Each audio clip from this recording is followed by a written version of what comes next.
So the first thing, now that we're back, is the council comments.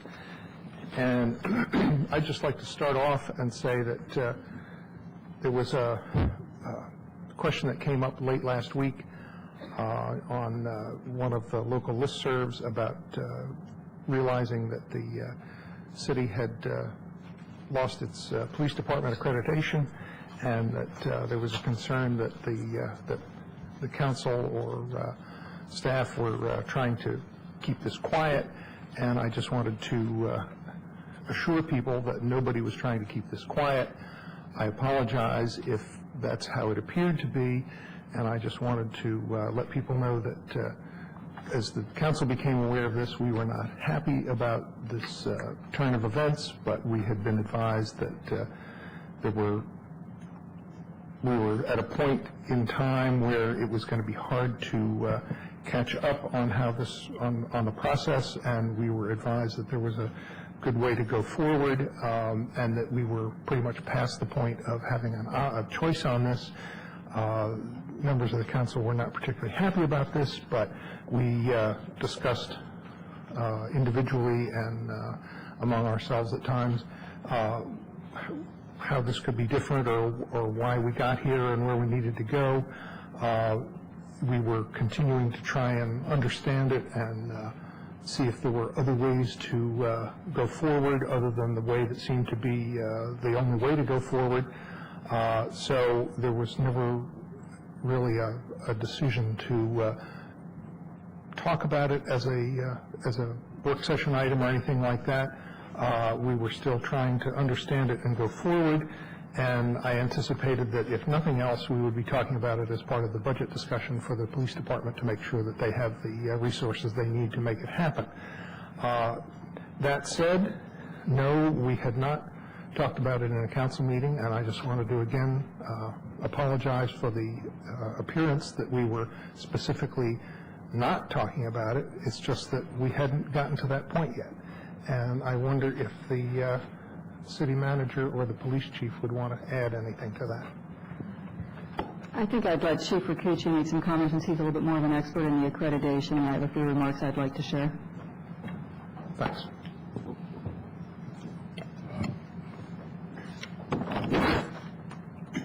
Good evening. I want to start off by saying, correct me, Mayor, we did not lose. We withdrew from it. There is a difference. We didn't lose a credit. We withdrew from it. There's been no cover-up. There's been no hiding of the facts. It is a kind of a personal affront to me, some of the things I read over the weekend and last Friday that were on server sites.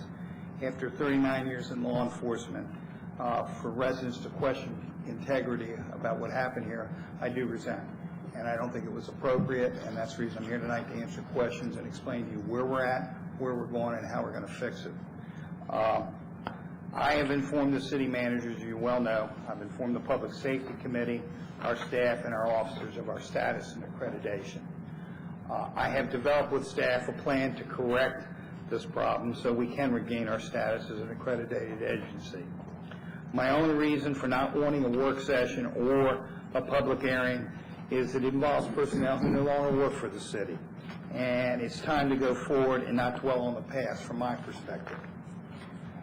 To give you a little background on my experience with CALEA, when I was with the Montgomery County Police Department as the deputy chief under Chief Clarence Edwards, we were in the CALEA process. And one of our projects was to get accredited, which we did. The last 2 years there as the deputy chief, my job was to supervise the Office of Accreditation. We had a captain and a lieutenant assigned to that office, and it was my job to ensure that we continually kept up with the process once we got accredited. I think to understand accreditation and to come apart, we need to discuss a little bit about the history that's occurred in accreditation. Those that have been on the council for a while know this is not the first time this happened. Those that have been on the council for even longer knows that it's been a rugged road for the department in dealing with accreditation. In the past, they've utilized sick officers, injured officers, officers on permanent light duty. Anyone that was not on the street could fit the role. At one point in year 2000, it was the responsibility of the deputy chief, a position which was later eliminated. They went for a civilian position at some point. In 2004, the previous chief requested the position and was turned down. In 2007, in her final speech to the council and to her staff, she apologized for the workload that they had had in trying to get accreditation accomplished, and they requested the position, which the council did approve, which we now have. The lack of permanent staff and various people put into these roles over the years has led to the problems with CALEA. What has occurred here didn't occur overnight. It's a problem that's built up over the years without having a permanent person or a permanent plan. In reviewing the last accreditation, they were cited in several areas. One we have discussed previously here. It did not cost them accreditation, but the evidence wrong. Upon taking over, I was advised that the former executive assistant PIO for the department had been responsible for the last couple of years working with the previous chief for CALEA and was keeping up with it as we spoke. Although she had left the department, she was still kept on the payroll as a part-time employee. In my second week on the job, I requested a meeting with her and met her at night for a briefing on where we were in CALEA. As coming into a new department and knowing some of the history in other departments in the past, it was very important for me to be up to speed on what we needed to do and to continue in the process. She stated we were in good shape and she was working part-time. She put about 20 hours into it to keep us in where we needed to be. She also promised me she'd meet with the new person once we brought that person on board. Based on that conversation at that point, and based on what had been briefed to the previous acting chief, I believed we were doing fine, the files were up to date, and we were moving along.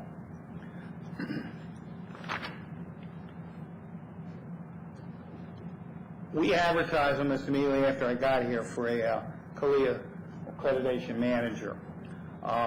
We went through a process. We were very fortunate in hiring Jack Van Wagen, who is a former FBI agent with a national reputation, as he's worked for Congress from several subcommittees for many years, has been an executive for security for several major corporations.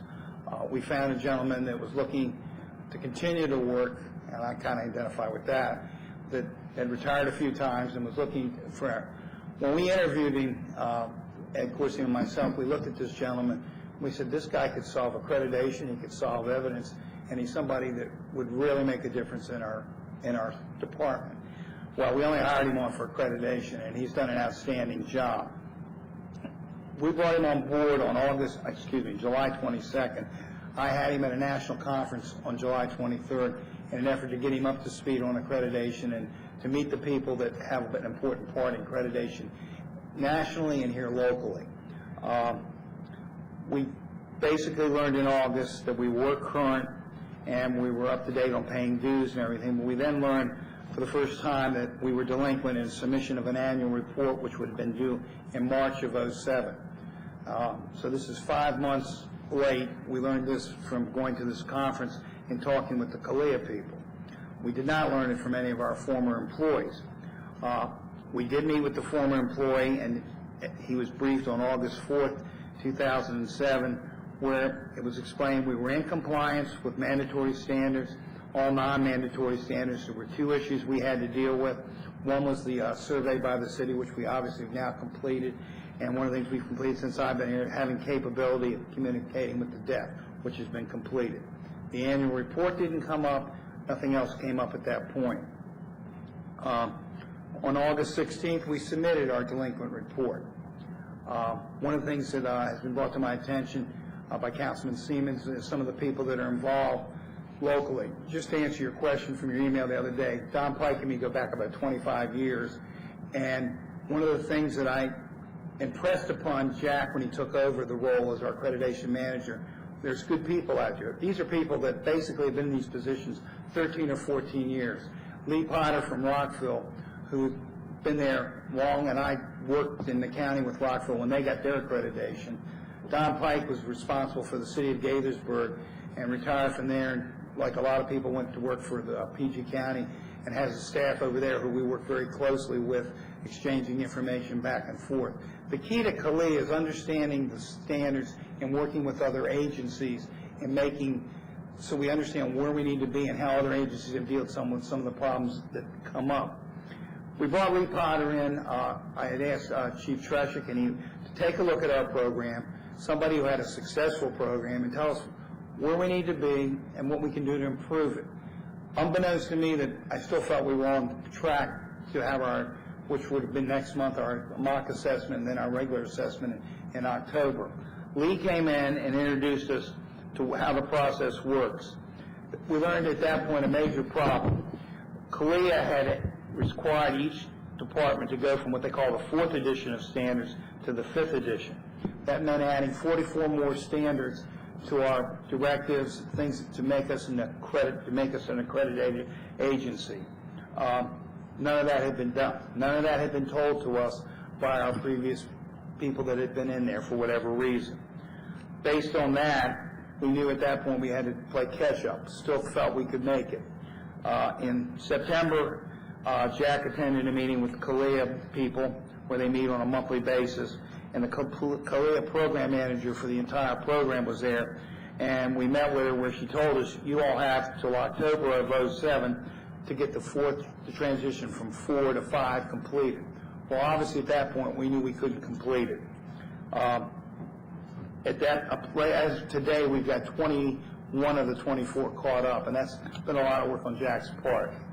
We then took a look at the entire program and realized at this point that, to be quite candid with you, from October of 2005 to when Jack came on board in August of 2007, nothing had been done. And looking at the files, there was nothing in the files. People that were responsible for doing it, it hadn't been done. It was a transition period. You were in the process of hiring a new chief. Your previous chief, I know, had personal issues she was dealing with. The person that we all thought was handling it had a lot on her plate also. The bottom line is it wasn't done, and we were then, at this point, 2 years behind in time. At that point, I asked Jack for some recommendations. Could we, if we worked real hard, pull it off? Part of the problem in Tacoma Park in playing catch-up when you lost it previously is that they haven't had a full-time person, but the bottom line is it always seems we're playing catch-up ball. We don't have a game plan. We don't have a solid foundation, and it falls apart. Based on that, I made a recommendation that we withdraw from the process and rejoin it immediately, which we've already done now, and move forward. What's our game plan? Well, we need to make a complete transition from the 4th to 5th edition, adding the standards. As I said, 21 of the 44 have already been completed. Obviously, from October of '05 to August of '07, till we hired Jack, nothing was basically done. There was a couple files we found. We could rush and catch up and do it the way it's been done in the past. I made a decision and a recommendation that let's fix it, and let's fix it so we don't ever have to come before you again and be embarrassed by the fact that we're in the position we're in here tonight. We will build a foundation with our staff, so this is an ongoing process, not something we rush to do every time accreditation comes up and when assessments. It is our goal to have in place a process with accountability and continued updated reports that will make our department meet its mission, and we can continue to do what is needed. How does this affect our department today? Our department continues to perform in a professional manner. Part of my job in taking over was to review our directives, general order, and rules. That's an ongoing process since several months before I got here. I continue to look at that. What does it mean that we don't have accreditation? Obviously, it's a black mark on our department, which I'm not pleased with or proud of. But it's my goal as your chief to build a foundation with the proper staff, which I now believe we have in place, so it doesn't become a stressful process each time we're up for it. I seek to do that. Our directives and orders have been reviewed and will continue to be reviewed. We will be reaccredited, but it will be done right, and we will never have to go through a process or an explanation like this again. And I open myself up for questions from any members of the council. And I don't want to take more time on this than we have, because we were doing this as council comments in the beginning, but is there anything really brief that anybody needs to ask now, and then we'll get on with the rest of the meeting? Councilmember Siemens. Thank you, Mayor. I really appreciate your your plan, and I have full confidence that you will get us reaccredited, and we will not have that problem again under your leadership. I have that confidence in you. I do have a concern that we have gotten to this state, and that that the accreditation paperwork was in such bad shape before anybody realized that it was in that shape. You mentioned that a lot of work was not done when the previous PIO was here, and that nothing was really done following their departure from the city until the accreditation, until Jack started working as accreditation manager. My question is, where I feel uncomfortable is there's a big gap in time between when the previous PIO left and when the new accreditation manager got here. And I wonder, was there nobody assigned to work on accreditation, and did they not recognize that they weren't doing anything, or that there was the previous paperwork hadn't been completed? When I met with the previous accreditation manager in February, I said, where are we status-wise? And she explained to me at that point, we're fine. I've been keeping up with it. She worked part-time. She was still on the payroll at that point. She assured me that things were right where they needed to be, and there'd be a smooth transition when we hired the new person. So based on the report, which is the same report she'd given the acting chief, Corsi, I thought we were in good shape. The couple months that it would take to get somebody on board. Reports, the reports that are normally required was the only thing we had. There's like 8 cabinets you fill full of proofs. The annual reports were being submitted for like use of force, chases, and things like that. They had been submitted by staff. It's the proofs and the transition, and the transition is the big one that nobody knew about. You can't fix it if you don't know about it, and we didn't know about it until Jack got here and we first got informed. Right, and I'm not so worried about the transition because those are kind of new rules, but I am concerned that we don't have the proofs that satisfy the old standard, and it's like those reports weren't being produced. And what you have to realize is when they got accredited, going back to 2005, everything was up to date, okay? At that point, for whatever reason, I wasn't here, I can't tell you, that was still in the hands of a certain person. That person was responsible. Reports are submitted because I've seen the reports. Annual reports are being submitted. There's everyday things that need to be updated in what we call proofs and files. That hadn't been done. The big thing that should have been done from 2005 to when Jack came on board was the transition. 44 new standards need to be put in place. We've already done 21 of the 44 since Jack came on board. They hadn't been done. That was the major issue. The proofs are usually you can catch up to that, but nothing had been done there. You look to people to give you information. Did somebody go down and look in the files? No. And I'll be the first to tell you, when I came on board, there was a lot on my plate, as I think everybody up here knows. Once I was briefed, I did it. I meant it the second week. I felt comfortable we'd have a little lapse, but we'd be able to pick it up because I've been involved with enough departments with accreditation now you can have a lapse and still pick it up. I'm thinking we only got a 3-month lapse. We had a 2-year lapse, which only that person knew from what was going on. So what I'm doing, what we're going to put in place now is a foundation with our accreditation manager and with our staff, and it doesn't matter whether Ron Mercucci is the chief or anyone else, that this process, it's a process that's worked in Prince George's County, it's worked in Rockville, it's worked in Gaithersburg. I know how it works. If you put it in place, we won't be rushing around and doing what we have now. There wasn't a good process in place. They didn't have a full-time person. Too many people had had their hands in the pie for so long, and I think that led to a lot of the problems. Okay, and just one last question. That's, what was the gap between the PIO leaving and when Jack came on board as accreditation manager? Well, she was talking to us in February, and Jack came on board. Was she working for us in February? No. She met with us twice. Take it back up. My recollection is that this individual left the city's employment in either September or October of 2006. So between October 2006 and then Jack came on when? July of 2007, I believe.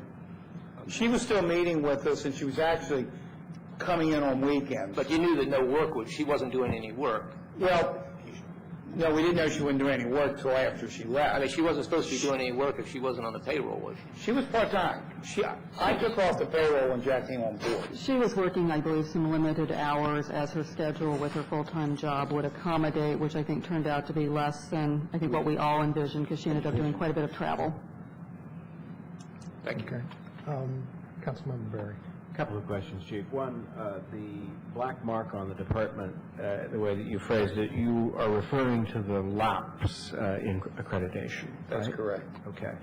Of the 23 standards that have not yet been adapted or implemented in Chapter 5, do any of those standards place at risk any citizen in Tacoma Park or confront the city with an unacceptable level of liability, in your opinion? No, sir. Does the fact of this lapse that had occurred, the time period during which it occurred, in any way put at risk any citizen of Tacoma Park or place the city at an unacceptable level of liability? No, sir. Okay, thank you. Okay. Thank you. You're welcome. Thank you for giving me the opportunity. Sure. And I had one other comment. Since I made that one, I'll finish mine up and then go to the rest of you. I just wanted to let folks know that the Maryland Municipal League has a Hall of Fame for elected officials who have served 20 years or longer. That's been ongoing for, I don't know, at least a decade now. And I realized that there weren't any people from Tacoma Park in that Hall of Fame, and that we had had a number of council members who had served for 20 years or longer. So I submitted their names, and they have been accepted and will be inducted in June at the convention. And there's an opportunity, or they could, a presentation could be made here at a council meeting.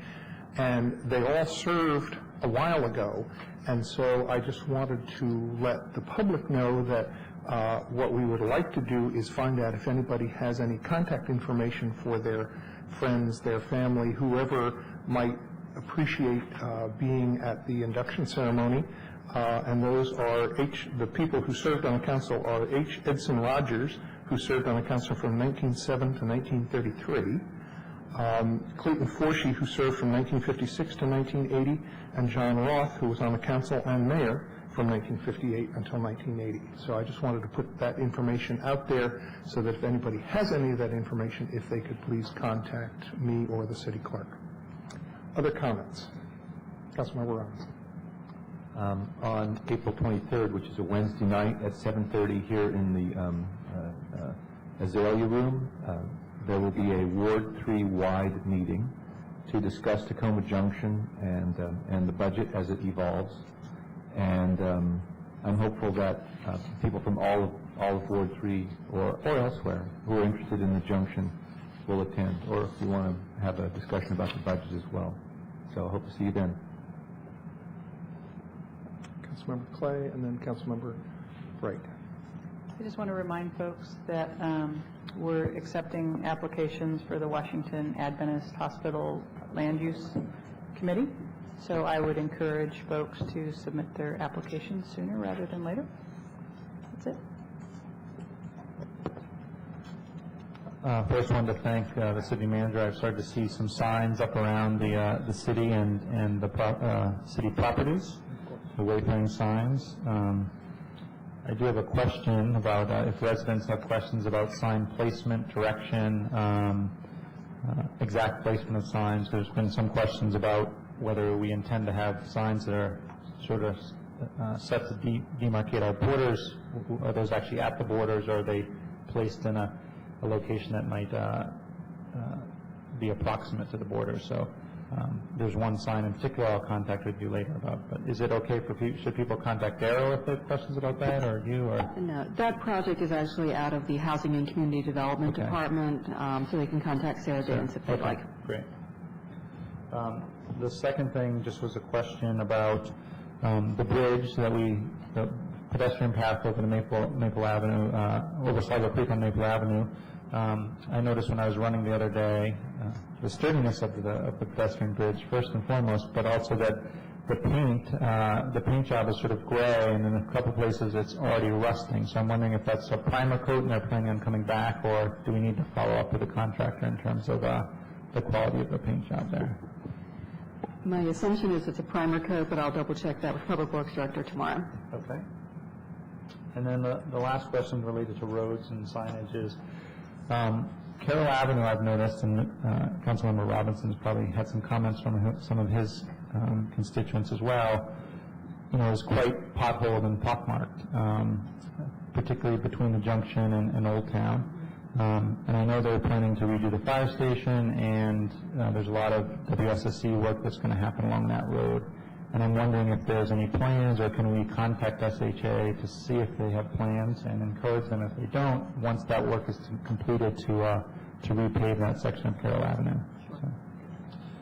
So I have 3 environmental issues. The first is that brought to my attention by Historic Tacoma that Councilmember Berliner at the County Council level has introduced an anti-mansionization regulation that he's trying to get passed, and I wonder if we might be able to get information about that to do 2 things with. One is to see if we're interested in passing a resolution that would be supportive of that legislation, and then also I know that's something that's come up here before, and a number of my fellow colleagues have interest in this, whether we want to really start to look at that as, in addition to whatever the county does or doesn't do we want to do something, pass something related to that.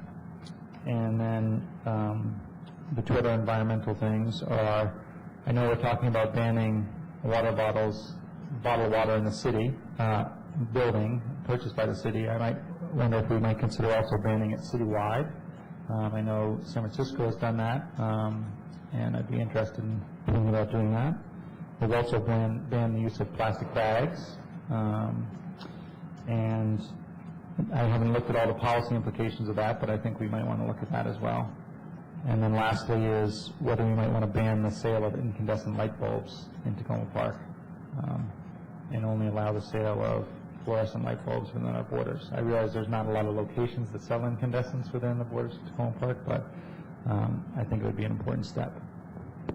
And if I can just note on your concern about the bottles and where we might go with that, my assumption was we would start with the easy step of what we can do directly, and that will open the door to discussions about next steps, and also public education.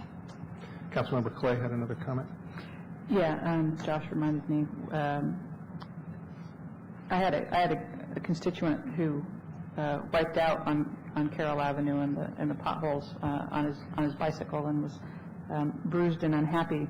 But I ride the bus home from the metro station, and to avoid the potholes, the buses are heading into oncoming traffic. Essentially, they're crossing the road to avoid the potholes. They've become so bad.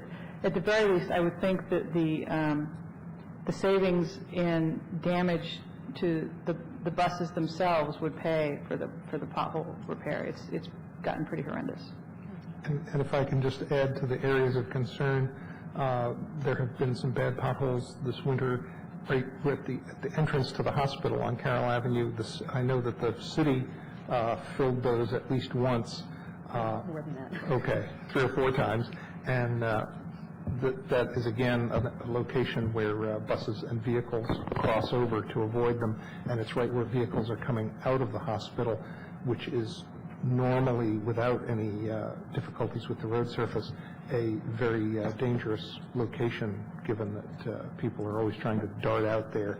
So you get multiple objects at that chicane there, and it's pretty dangerous. So if we can get State Highway to address all of those, and then the permanent solution of the repaving after the WSSC work is done, and any possible curb cuts at the junction for the new entrance to the city lot that should be coming soon.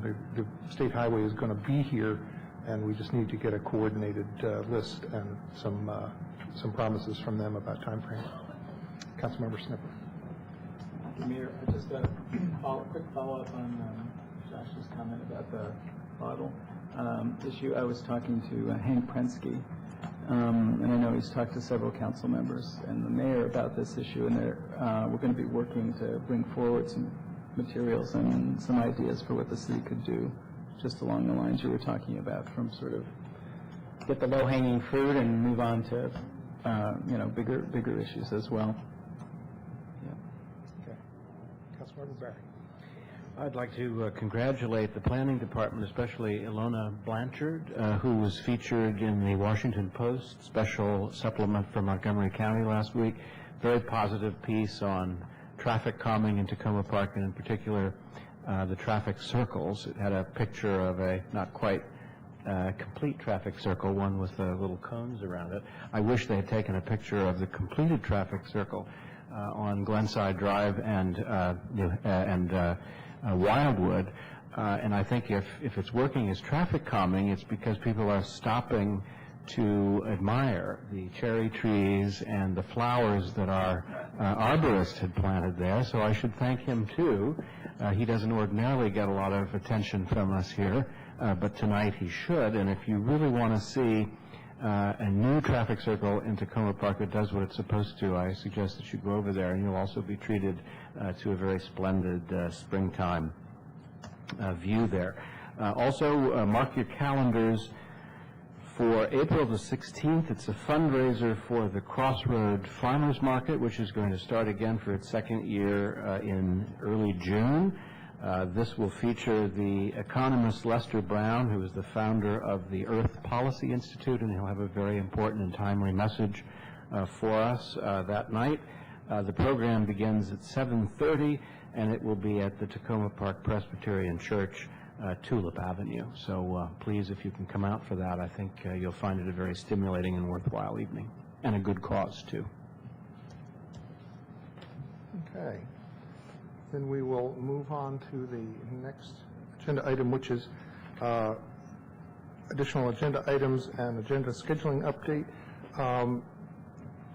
I guess one thing that I would ask the city manager for a little advice on, I have it down as a possible additional agenda item, but we might dispense with it. I'm not sure. The Historic Tacoma has requested funds for the city contribution as last year to the House and Garden Tour. We sponsored the House and Garden Tour last year. We gave $2,500. We put in the budget this year $5,000 for nonprofits. We talked about having a process to how we would distribute that money to nonprofits. We have not had that discussion. We don't have that policy in place. We now have 3 months left in the budget year. I'm not sure, given the budget coming up, that we're going to have that discussion by the end of the budget year. Therefore, we do have a request from Historic Tacoma for sponsoring the House and Garden Tour again this year. Any of the money that they get from any of their endeavors at this point is going into their building, which they're rehabbing in Tacoma Junction. And so do we need to have some kind of formal action to appropriate that money if that's what we want to do? Is it available to do? And I guess we need some, if we're going to do that, we need some kind of notice to them so that that could get in the program, which has to be printed ASAP. I think I agree with you, Mayor Williams. At this juncture, I don't think you're going to have time to have a work session, develop a policy, and solicit applications on the nonprofits if the council is comfortable with continuing the support. I think Lorraine can correct me. I think it's been the last 2 years that we've been a sponsor for the House and Garden Tour. I think just a simple motion from the council would be all that I would need, and I can work with Ms. Pearsall from this point forward. So would we need to add that as an agenda item, or do we just give you direction now? I think you just give me direction now. That's fine. So do people want to continue with that donation? We've done $2,500 in the past. We have $5,000 in that budget line. Do people want to do $2,500? Do you want to do more, up to $5,000? Any thoughts? We'll continue at the level we're at. Yes, continue with the level that we're at. Is this an auction? Going once?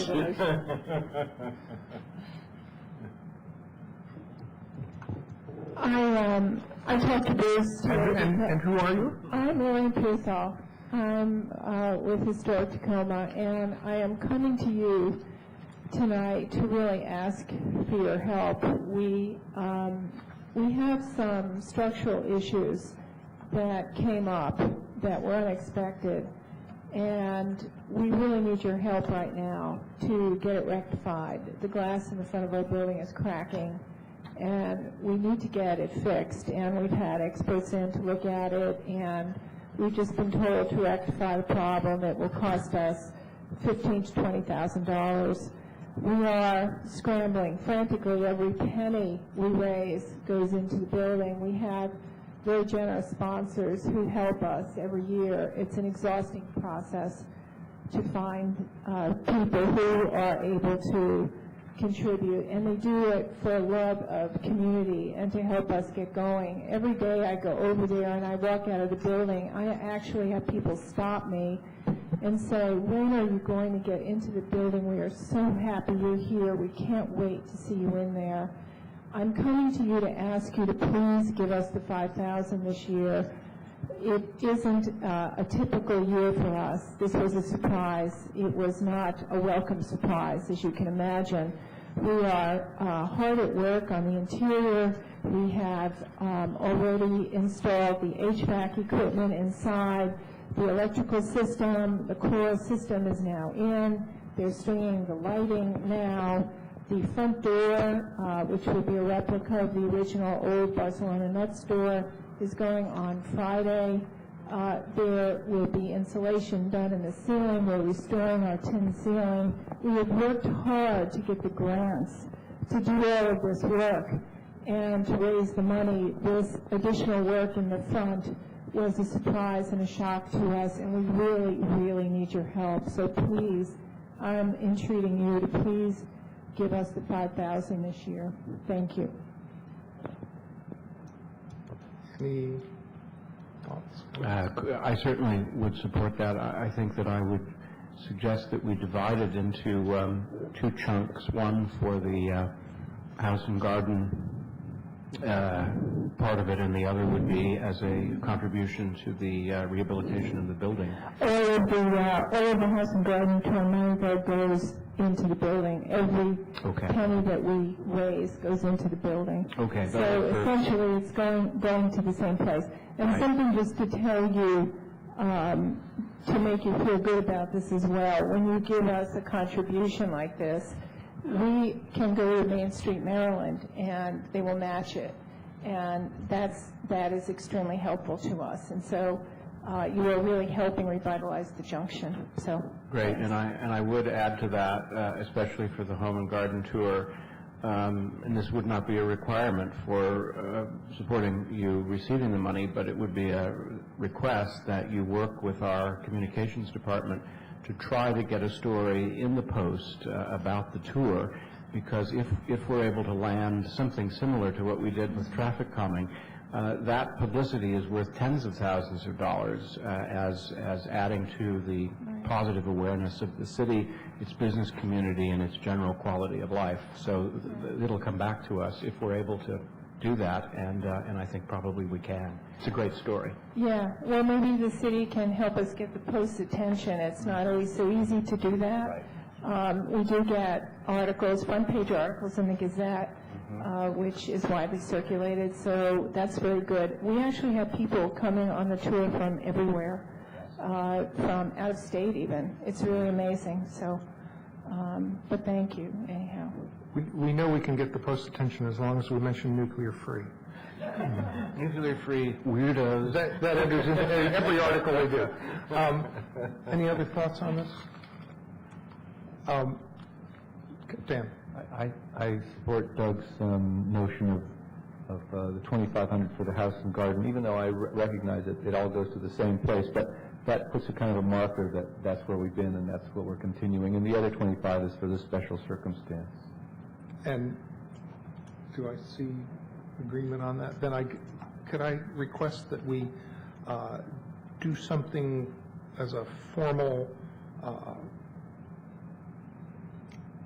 don't know whether it would be a resolution or whatever we might need to do to kind of acknowledge that, and at the same time put something in there that says to other nonprofits that this is something that we put into the budget that we wanted to make available to a number of organizations, and that we promise we will have the process in place to do that. What I want to avoid is everybody feeling like, hey, there was this money available and we didn't really know and we didn't have any criteria to apply for it, and now at the last minute you're giving it all to one. There was, it wasn't even really an agenda item. There wasn't a process. We need to be clear that that we fell down in terms of what process we might have. The circumstances are such that we need to do this, but that we will follow through with what we said we would do. Thank you. We're going a little slowly this evening, but I think we're ready to kind of roll with the regular agenda items. I just want to do a quick second part of this, which is the agenda scheduling update, which I promise will only take about a minute. I just want to note that we've had to switch around a number of items on the agenda for the next couple of meetings. This is probably the downside of having taken the fifth Monday off last week in order to prepare ourselves for May, which will have doubled up meetings on the budget. But we do next week have the presentation on the budget from the city manager, and then we have 16 potential resolutions and ordinances that will be before us next week. We have we moved back by a week the Tacoma Park Elementary School project. The presentation on that will be April 28th. Also on the 28th, we tentatively have a work session on discussion of the comments regarding the Montgomery College Facilities Master Plan. They have a process that's going forward and would appreciate some comments from us by May 7th, so we're trying to do those enough in advance to have any possible comments to them. We also need to get in the month of April, a continued discussion on the metro development and how we might move forward. And then when we get to May, we will be neck deep in the budget. So I just wanted to note those things. And we will now move on to public comment period. A chance for anybody who's here to talk about anything that they want to talk about that is not a voting item on the agenda. And since we have none of those, it's about anything that's on our agenda tonight or anything that isn't on our agenda. And does anybody have any public comments?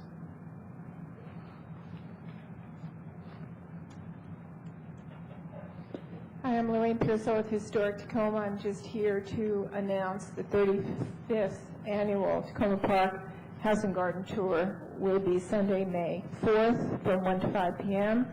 The theme is First Stop Tacoma. It will be in Tacoma, D.C., and tickets are actually available now at the Co-op and Mark's Kitchen Now and Then and the Culture Shop. So I want to alert the community that you can now go to any of those stores and purchase tickets for $15 a piece. They go up on the day of the tour to $20, so we extend this courtesy for a month to the community so they can purchase advance tickets. It is our biggest fundraiser, so we urge the community to please come out and support us. It's going to be a wonderful tour, and the tickets will be sold on the day of the tour at the DC Public Library on Cedar Street, and brochures can be picked up there as well. And you'll see us at the Farmers Market between now and then as well. Thanks.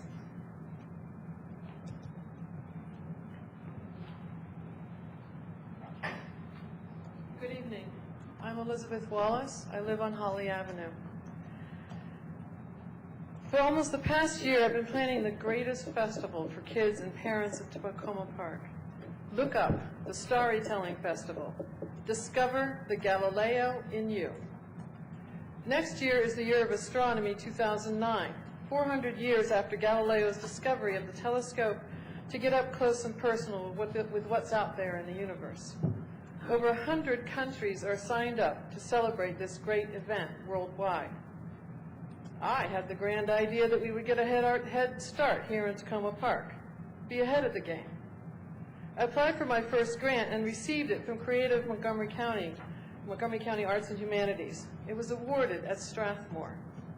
I started out my quest for Tacoma Park's official sanction in October last year. I had a mostly positive meeting with Tacoma Park city officials, except Ms. Matthews wasn't in attendance. That was in November. And with the full schedule of events for Jecky Park, with sponsors I would contact that fit the theme. SunTrust, for example, for the sun events. I invited Lynn Maroney, the only teller in the U.S. who specializes in Skylord for all over the world. She's presented at Smithsonian and NASA. She hosted me in her home in Oklahoma City. Anticipating a large crowd, we arranged for a Star Lab, an inflatable planetarium that seats 70 people, which is coming all the way from Maine. We invited Dana Brown and Richard Hilliard, both authors and illustrators whose multimedia and interactive presentations are launched to engage. Richard was featured at Smithsonian's Space Day in 2005, 6, and 7. We passed around astronaut ice cream in the after-school program. I think it's Melinda from the rec is addicted to it. We arranged for a starry scavenger hunt through Old Town Business District with at least 10 of our local business people to get the business involved in the festival. Boy Scouts wanted to participate by helping kids make telescopes and get their astronomy badges. An educator at Smithsonian sent me multiple copies of a really cool game for adults and children alike. The National Center for Space Exploration in France sent me 2 huge boxes of books, games, DVDs, and a poster in English, some in French for those in our community whose original language is French. I have coloring books on solar energy coming from Energy Star in Spanish and English. We have inflatable space shuttles for the littlest ones. The art teacher at Tacoma Park Elementary School was having second graders paint murals to adorn the azalea room. The Morgan Daycare said they would devote a week of summer camp to astronomy. I've invited a South Indian dance group to dance a dance about the Krititkas, which is about the Pleiades. I've arranged for free downloads from a nationally known teller, Sid Lieberman, about the Mars Rover project. Video Americaine wants to sponsor a week of films from a French-Canadian film, The Far Side of the Moon, to Ron Howard's recent In the Shadow of the Moon, to an acclaimed European sci-fi, Sunshine, by the director of Trainspotting. We have solar telescopes, refractors, and people who can tell you how to use one if you got one for your birthday and still haven't taken it out of the box. Kinetic Artistry donated time and materials, and so did House of Musical Traditions. My co-creator, most of the performers offered reduced fees. My co-creator is Dr. Harold Williams, the guardian of and escort of not only my son, but many Tacoma Park and Washington, D.C. children through a building unique to Tacoma Park, the Montgomery College Planetarium. We have a planetarium in our city. There are only 528 planetariums in the United States, 47 in California alone, while some states much larger than Maryland average only 3. There aren't any in Montana, North Dakota, or South Dakota, but they have a big sky out there. We don't. We can actually count all the stars we can see through the light pollution on our fingers and maybe those of 3 of our friends. Gail's vegetarian was planning starry meals with galactic punch, 5-point cookies, and sun-kissed oranges and other sandwiches that would have tasted out of this world. But before I go on, I'd like to apologize. As someone who ran a business for 29 years in Washington, D.C., known for handling difficult itineraries and deadlines, dealing with bureaucracies from all over the world, all of the embassies in Washington, D.C., I made a mistake. Actually, several. But it was the same one over and over. I kept cutting someone some slack.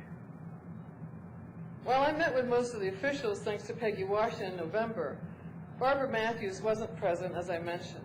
I requested a stage, traffic cones, the use of Jecky Park, chairs, and filming of the event.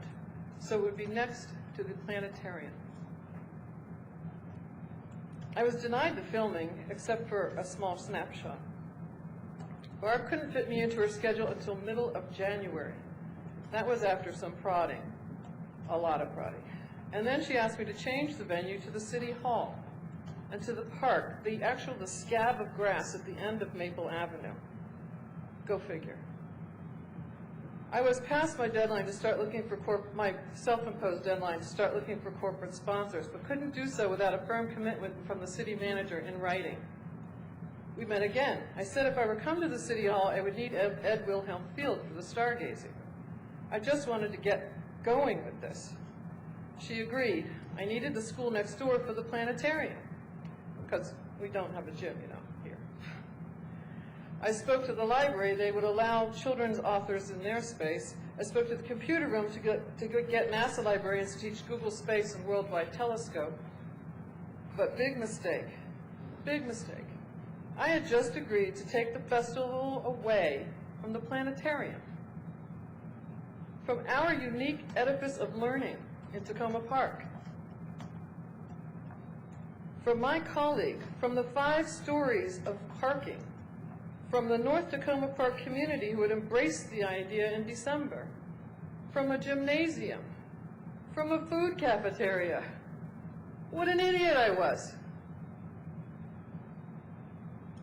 Away from Montgomery College, where I'd just taken astronomy and been given a Student Excellence Award in a ceremony by the college officials for the Storytelling Festival, which they believed would be next to their college, just to make Barbara move.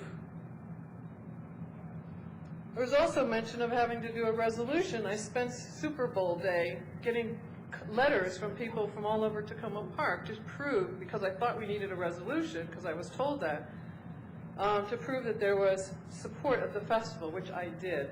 12 to 14 people sent me letters, didn't even know me on Super Bowl night, plus people who did. But still, on February 8, I had no written confirmation. I couldn't ask for sponsors at this point. It's still in flux. I threatened to call Jamie Raskin's office in Annapolis to discuss the issue of how quickly city or state officials should be required to respond to the residents of their community. I told 3 people about that, including the mayor. I received the email confirmation from Barb that evening. What a coincidence. But it was 8 days after the deadline to submit the request to Montgomery County Public Schools for the school space. Well, they said it would take 3 to 4 weeks before I could see if the space was still available. First come, first served. I worked with Greg Hamilton and Greg Clark to work it out. We got it, finally. But then there was the problem of Ed Wilhelm Field. Deborah Heidemann didn't show up for a Monday meeting, but Greg walked the field with me. We could not put up tents except at the far end of the field, which is like a football field away, due to Deborah's fear of damaging the sprinkler system. I found a tent guy who would put up tents without spikes, still, but to the far end of the field. The tent company said it would be cost prohibitive to load water barrel ballast all that way, not to mention parents lugging children all the way in midsummer heat. We had to switch to Tacoma Park Elementary. We asked for permission from Hamilton. We got it. Then Hamilton called in a panic several days later. The elementary school, Piney Branch Elementary, was going to be closed all summer due to plumbing. We had to find a new place for the planetarium. Tacoma Park Middle School. Greg booked us there. He thought he was doing a good thing because the folk festival's there and the folklore festival's there, and I thought it was a good thing. But Barbara said she couldn't support it if we moved it from the community center. I was told, as far as financial, that the only thing that we could charge for is maybe T-shirts and water. There goes Gail's vegetarian. We switched to Tacoma Elementary School auditorium. That was confirmed just 2 weeks ago. 5 months after this whole thing started. Then I sent a letter to Deborah. Something dawned on me.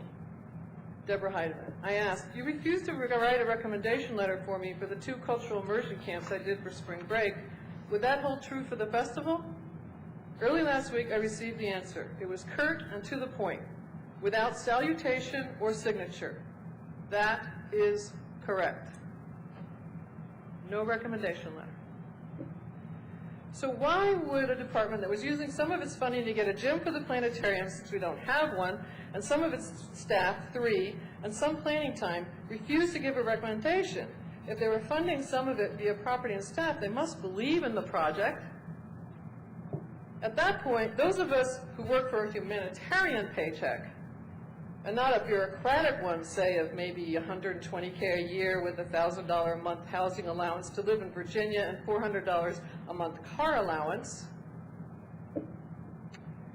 know that it's definitely time, past time, I started to count backwards.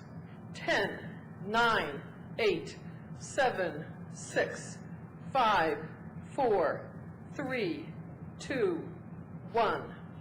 Tacoma Park, we have a failure to launch. I'm sorry, this is not the right city, even though I live here.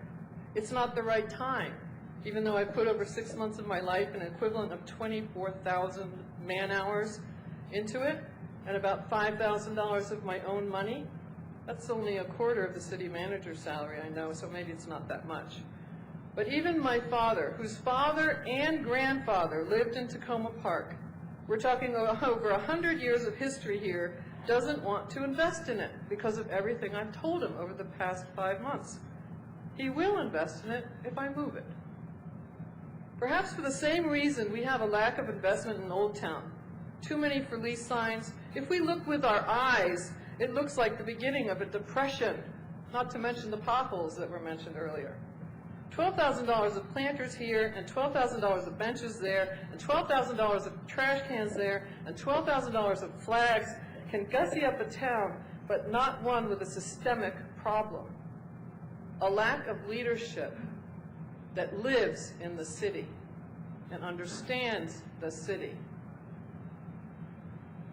This city government is a maze. If I weren't employed, I wouldn't have had the time to spend on this. Tacoma Park needs a mission statement, clear procedures, clear job responsibilities, clear communications, and a leader and a city manager with a stake in our community and not a 54-mile round-trip commute to Virginia. We need a strong foundation. This is not the Tacoma Park I thought it was, not the one that I moved to, not the one I bought a house in. It has become bureaucratic and stifling. This festival is going where it can get some air. Perhaps that is where all the other investors are going. Thank you. Thank you for your comments. I'm sorry that we're not going to have the opportunity to host that festival in Tacoma Park. I think many of us were looking forward to it. I'm sorry it didn't work. It will be helpful to understand why it didn't work. Your comments went a long way toward giving us your sense of why it didn't work. I'm sure there are other reasons on other sides to why that didn't work. I don't think you need to make it a personal attack on the city manager. I don't think she deserves that. She's a wonderful city manager, and I think the place of her residence has nothing to do with her job performance or her ability to serve the residents of this city.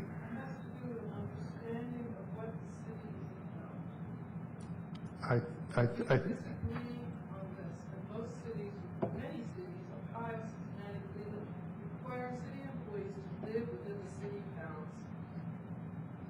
Thank you. We don't. I appreciate your comments. Are there any other public comments? Barb, did you want to say anything? Just 2 quick items. I know we're running late, and there's a lot of you here for other items this evening. Councilmember Wright had just made mention of the Gateway wayfinding signs. I just want to share with the council and community that installation is ongoing. There are 1 or 2 problems that we've noticed, and I will follow up, Councilmember Wright, on the concern you expressed about kind of water signs. The other thing I just wanted to mention very quickly is I left at the council's place on the dais this evening a letter that I had gotten a copy of sent by someone at Noah's Preferred Properties.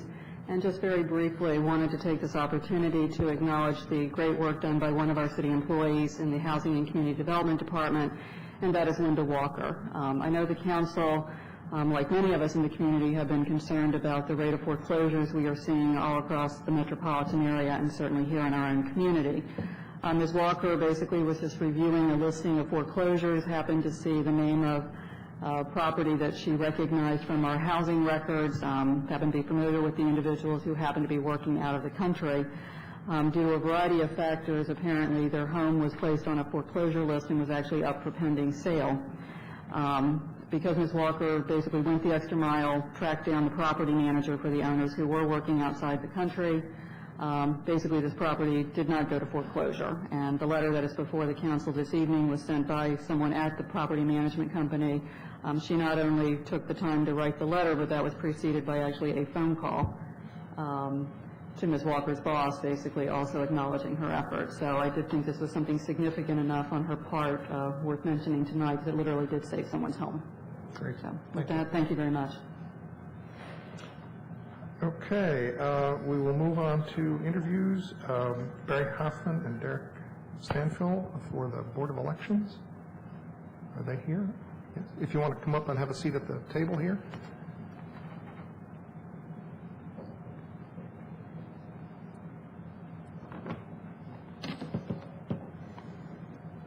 Thank you both for your interest, and if you would just care to tell us a little bit about your that interest and how you can contribute to the Board of Elections, we'd appreciate it. Okay. Thanks. I work for the National Democratic Institute, a nonprofit that does democracy strengthening and building activities overseas. And in that context, I've observed a lot of elections. I've participated in election assessment and other political assessment missions around the world. I've worked on and helped develop Get Out the Vote and civic education programs, but never in this country, although I was an election judge here. I think in 2004 it was the first election that we used the electronic voting machines, and it was kind of chaotic.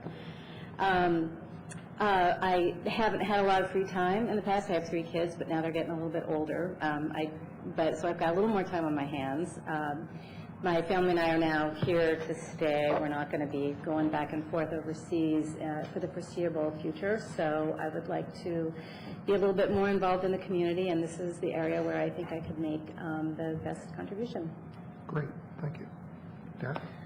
Good evening. My name is Derek Stanfill, and I appreciate the opportunity to address you all, Mayor Williams, and the council members. And last year, I was an election judge for the city of Tacoma Park, and then also I'm working with the Montgomery County and State as an election judge. And so my background, professional background, is in IT management. A lot of that has been with Peace Corps headquarters and overseas.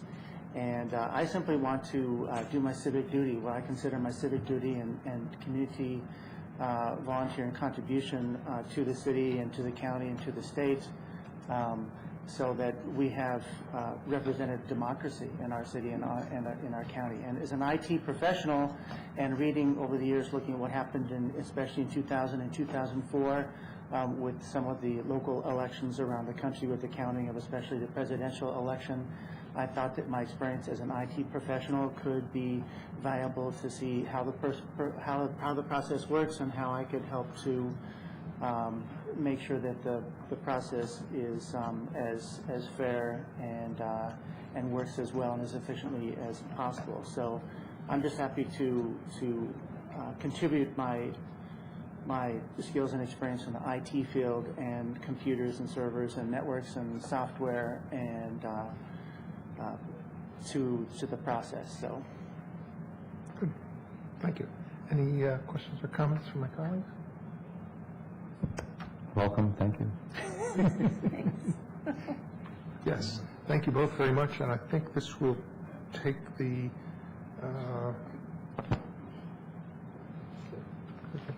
there's, what is it, 7, and this will make it 6? You interviewed one other applicant. Okay. And on 3, if the council appoints all Okay, 3. so then we will be at full strength. Staff board. Wonderful. That'll be the first time since we established the board that we will have the full complement. So thank you both for your willingness to serve. And then is Susan Wood here? Susan Wood? I don't see her now. Okay. She was going to interview for the Recreation Committee, and she would be so far we haven't appointed people to the Recreation Committee. We have interviewed 15. She would be the 16th. The committee would be up to a maximum of 15. And we have appointments scheduled for next week in the 16 of those. My recommendation is that we need to go ahead and appoint people to that and get it up and running, but there's nothing that would prevent her from coming in and interviewing, and she could be a charter member. Right, but there will be opportunities. Anybody can go to that meeting, anybody can participate, and there would be an opportunity at the first vacancy. We would have her ready to go. Councilmember Wright. I would suggest maybe that we ask Howard to see if there are any members of the committee who are from wards that are more heavily represented already. 3 and 1 in particular are heavily represented, to see if there might be someone who would be willing to serve as a non-voting member so we could have a Ward 4 representative. And I've had that conversation, and he volunteered himself. To be a non-voting but committee chair? Yes. So we have possibilities we can talk about. So if the clerk and the council member would like to contact her and let her know that we want to interview her. I hope my secretary is doing it right now. Okay, good. The next item is a presentation of the Arts and Humanities Commission Public Arts Projects, and I see a number of people from the Arts and Humanities Commission who are here.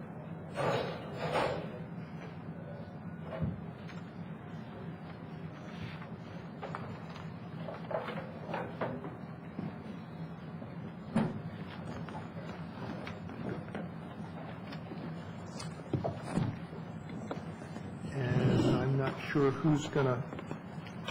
I'll make this presentation. Okay. Great, thank you. Good evening, and I'd like to thank you all for allowing us to appear here this evening. And I would like to start on this end and let some of the commissioners introduce themselves. Hi, I'm Charlie Colzer, and I live over at Ward 1. Sally Brooker, Ward 4. Emily Paulus, Ward 2. Karen Liffenbeck, Secretary of the Commission, Ward 1. Ward 1. City of Tacoma Park. And I'm Jose Dominguez, and I'm the chair of the Tacoma Park Commission on the Arts and Humanities, and I don't live in Tacoma Park proper.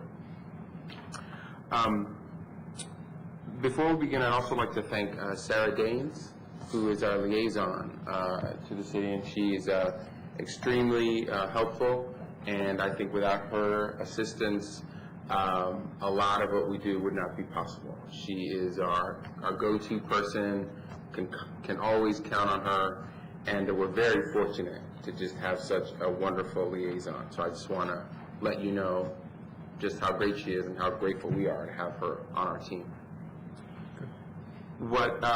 So what we did as the Tacoma Park Arts and Humanities Commission is we issued a call for public art in January, and we were looking for some submissions from artists in Tacoma Park as well as artists from the area, and we were looking for pieces that had strong artistic appeal and would attract more visitors and residents to public locations throughout the city. We had 13 submissions that were received. And it ranged from traditional public art such as murals and sculptures to more poetry and storytelling. And then on April 1st, what we did is we had an open meeting where we invited the presenters who submitted the proposals to talk about their projects, and we also invited the community to come in and to ask questions. And we had questions written down on index cards, and then we asked them after to really allow for a public process. And then after much discussion by the commissioners and a careful review of all of the proposals that were submitted, we came up with the following 3 recommendations that we wanted to recommend to the council for formal approval. The first one is Triumphal Arts, and that's submitted by Richard Brink. There's a description there, so I won't read it to you, but I guess an image that I'd like to give you that stayed with me when I saw it is the Arch in Washington Square Park and the Arc de Triomphe in Paris. These were two structures that he referred to in his proposal. And that speaks to the size of this work, and this will be done in steel, with steel frame, and also incorporate trees. One of the wonderful things about the artist is he's not only an artist, but he's also a bridge builder. He's an engineer. So I think we can feel good about the structure. The second project we're proposing is Tales of Mystery and Imagination. That's submitted by John Hume. And this would be tile work that has a specific cultural significance to Tacoma Park, around Tacoma Junction. John Hume is he's a local artist, artisan, business person, and so we're very fortunate to have someone of his caliber and of his history propose a project. And then the final project would be the Bathroom Poetry Project. And this was a project that was created by Regina Cole. And it's basically a poetry project in some non-traditional places. And she's been able to promote this project to cities as far as Oregon, in Chicago, and she has worked with some businesses in Old Town to have poetry in the bathrooms. And you know, it's great to be able to reach people, and however an artist does that, I'm always just amazed and impressed and grateful that we have creative people out there that love art so much that, you know, will do what it takes. So we feel very strongly about these proposals. We felt that we deliberated long and hard on them. They're strong recommendations, and you know, we come here seeking approval and formal action from the council for them. Sarah, would you like to explain the budget for this? When the Arts and Humanities Commission initiated its call for art, we had one pot of money that we were primarily focusing on, which was $10,000 in the capital improvement budget for FY08. We also identified some additional funding sources that would be good candidates for public art.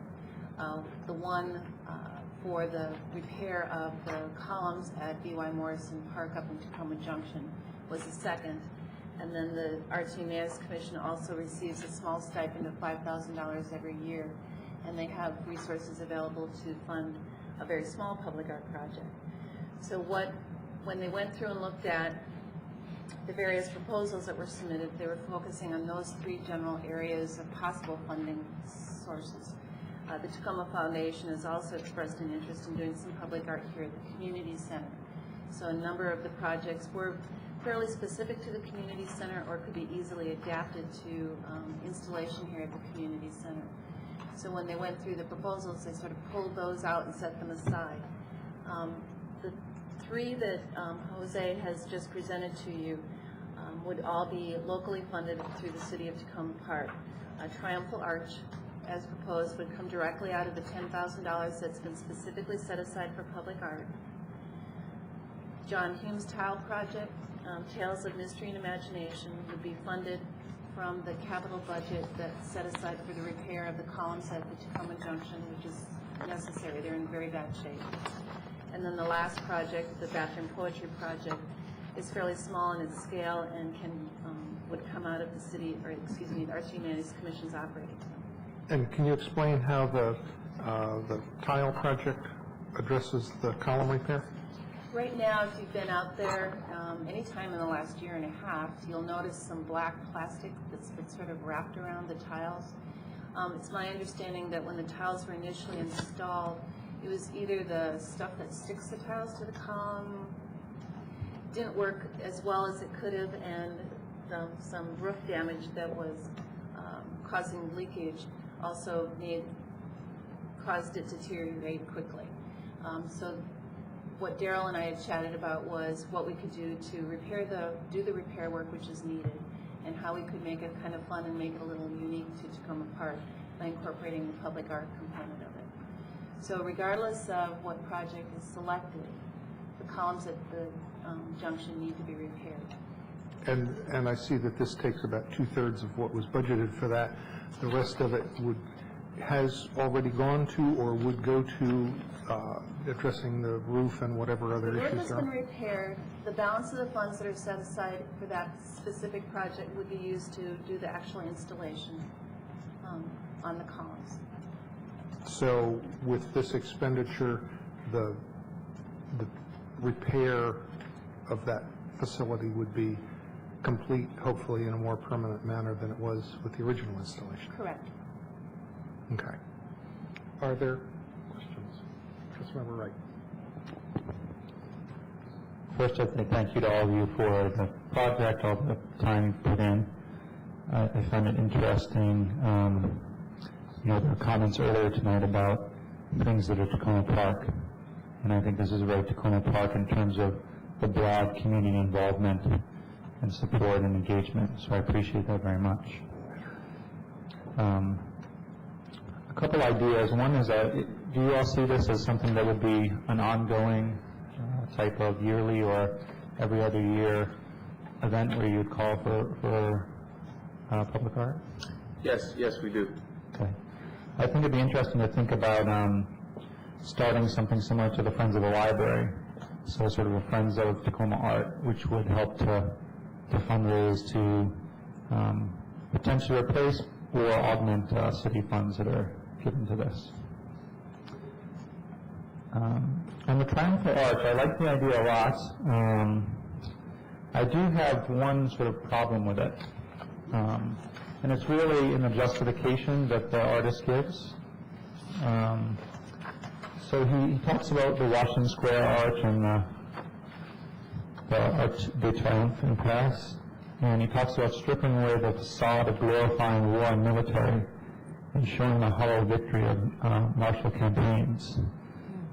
And to me, that actually degrades the effort and valor that our soldiers have shown in wars that are actually just. They're rare, but they do exist.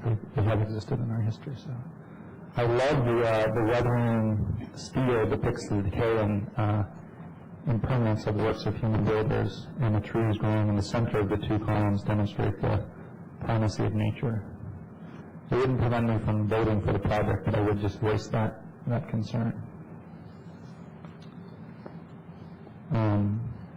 The second I have is this question related to the tiles on the site of the Tacoma Junction. Do we talk or check about the historic nature of that site and whether whatever authorities or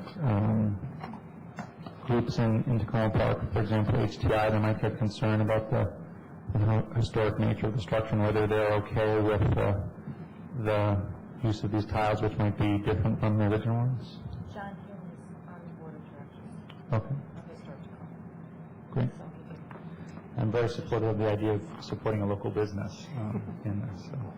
Could you speak into the microphone so other folks can hear? Do we have the mic? Oh, this is John Hume, who is the tile person involved, is on the board of directors for Historic Tacoma, so it should be fairly simple to work out the details of the historic accuracy. And then lastly is the bathroom poetry project. I had a little experience with the bathroom poetry myself when I went to Murenko's. They have some up. The only thing I would ask us to think about is doing something that's a little bit higher quality than what I saw there, which was basically a piece of paper and a sleeve of plastic that had been taped up and fallen down a number of times.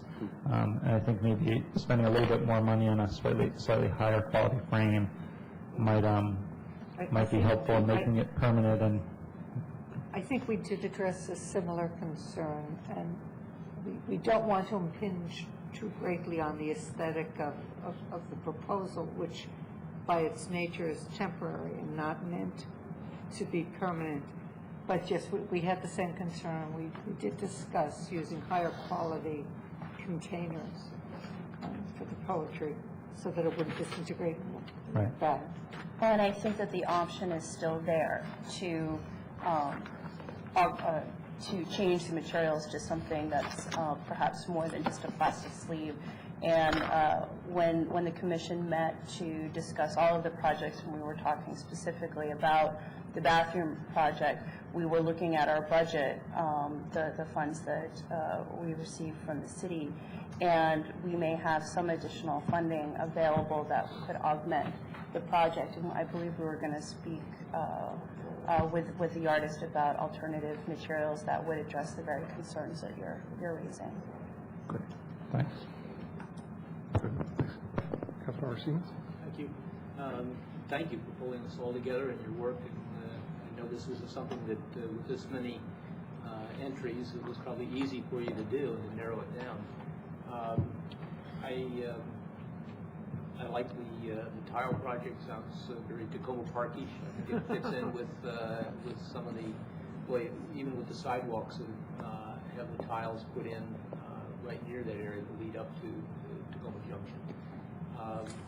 I'm less enthusiastic about the Triumphal Arch, and I think because it's hard for me to get the Tacoma Park feeling of that arch. I'm not sure where we would put it, and I understand from reading this that you're not sure where we would put it either.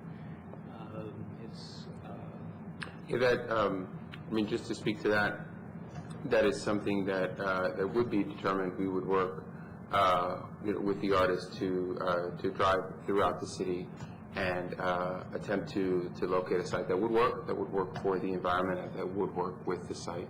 Yeah, it's hard for me to picture that right now, and so it's hard for me to be enthusiastic about it. And the other project sounds similar to this poetry along the streets that we saw last year, and that was nice. It was interesting. People saw it and liked it, and so I can see that being successful. I wondered if you had thought about maybe presenting an alternative to the council, so that the council had a selection to make. Well, you want to put us in the place of? I mean, I would just say that. I hear what you're saying, and I think it's good, because I think that's one of the roles of art, in that it does make you stop and think, and we may not get it right away, but that's okay. If it was any easier, I don't think we'd want to do this. Right. And I can tell you that even though there weren't 13 proposals, even though there were only 13, we did deliberate a great deal. Oh, I know you did. It was very difficult. We went later on into the evening. Very aware that this being such a big decision would reflect on everyone, would reflect on all of the commissioners here. So it was very difficult. And while I can understand the arch being a challenging concept, I think in regards to the spirit of the arch, it very much speaks to the spirit of Tacoma Park. And I think in regards to the size, I think it also speaks to Tacoma Park, because that spirit is a big spirit. It's a huge spirit, and I think that's something that we identified with, and that's something that we felt strongly about, and we wanted to bring to your attention and to bring to you as a recommendation. And I'll just tell you that kind of where my personal bent is, and that is in participatory art, and so it makes it harder for me to appreciate some of the other projects when I don't see the community participating in their creation. And anyways, food for thought for next time. And if I could also just build upon Jose's comments and address the participatory aspect. When we sat down to deliberate, we began with the mission that should none of the pieces meet our expectations and what we had laid out in the call, that we wouldn't take a project for the sake of taking a project. And that the 3 projects that we brought to you this evening were voted on by unanimous vote. We were all in agreement, which I think is telling. There was a lot of debate, but in the end, it was unanimous. There was a project, there were a couple of projects that were more participatory in terms of there were workshops, and several of those are those that we set aside and are recommending that Tacoma Foundation look at in terms of projects, public art projects right here in the community center. There was also and some for Arts and Humanities Day. And for Arts and Humanities Day. The last part that I just want to address about the participatory, there were some very interesting proposals that could very likely be pursued in the future that had more hands-on community input, but that given the schedule that we have, that the funds, we need to address this by June 30, the end of the fiscal year, that we wanted to make sure that whatever project we did propose, we were sure could be successful, and there were some concerns with the timelines. So we hope that we have this opportunity again to do for us, a large-scale public art project, and that we would hope that we again receive proposals that include in them a timeline that could accommodate more of the hands-on participatory action that you're looking for. All right. Thank you very much. Thank you. And if I can just add that, thinking about Councilmember Wright's expression of concern about the nature of the first project and the particular aspect of it, my thought was that art is in many ways meant to provoke, and I think that piece would do that. And as I was thinking about it, about kind of the nature of military intervention and conflict, it also gave me the thought that one possible place that is public space to look at an installation for that is directly across the street from this building, in that triangle enclosed by Old Philadelphia, Maple, and Philadelphia, that might be an interesting juxtaposition. Any other comments? I'm way behind on this one. I don't know how Arts and Humanities Commission came into being or what our expectations were when we set it up, and we don't need to do that now. But was there some kind of budget that you guys have on an ongoing basis? Is there? The Arts and Humanities Commission receives $5,000. We've received that for 2 or 3 years in a row. Okay, and that money's been expended on public art? It's been expended on a variety of things, from the holiday art sale and the studio tour to the Arts and Humanities Day to the poetry readings. The rails that support the exhibit. For the exhibits at the community center. Okay. Were we aware that this was coming, that these proposals were coming, which looks to me like, was it 22,000? So it's a 400% or something increase in our budget. I'm thinking about the numbers. I'm not thinking about the value of the way the art. This looks like quadrupling the budget for arts and humanities this year. Do I have Actually, the items are already included in the FY08 budget that was approved by the council. Okay, before my time, I guess. Last year. Yeah. But just different pots, not all. Just different pots. Absolutely. Some of these pots would not necessarily be, some of these pots are creative ways to get necessary capital items addressed with a little bit more flair. Correct. That's an excellent way to put it. I mean, for example, Victor Hume's project of placing the tiles at Tacoma Junction. The columns need to be repaired one way or another. You know, that you had to do, they had done a project where they had rebuilt the shelter there, for whatever reason, the work wasn't done properly the first time, and in addressing the repair, the thought came, well, we have to put new tiles up. Isn't that a great place to leverage the repair and also make it a public art project at the same time? Okay.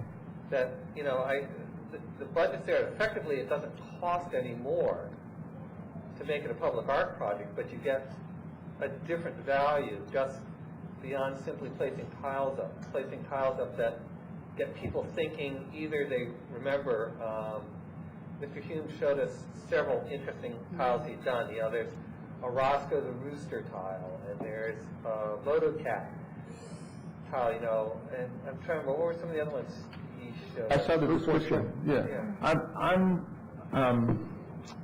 I'm comfortable using our public facilities and enhancing them, and I'm comfortable having, in essence, an advisory or maybe more. This seems quasi-judicial in a sense, in that you guys are trying to choose the kind of art that you want to have placed in our public spaces, and I'm okay having a budget for this kind of activity.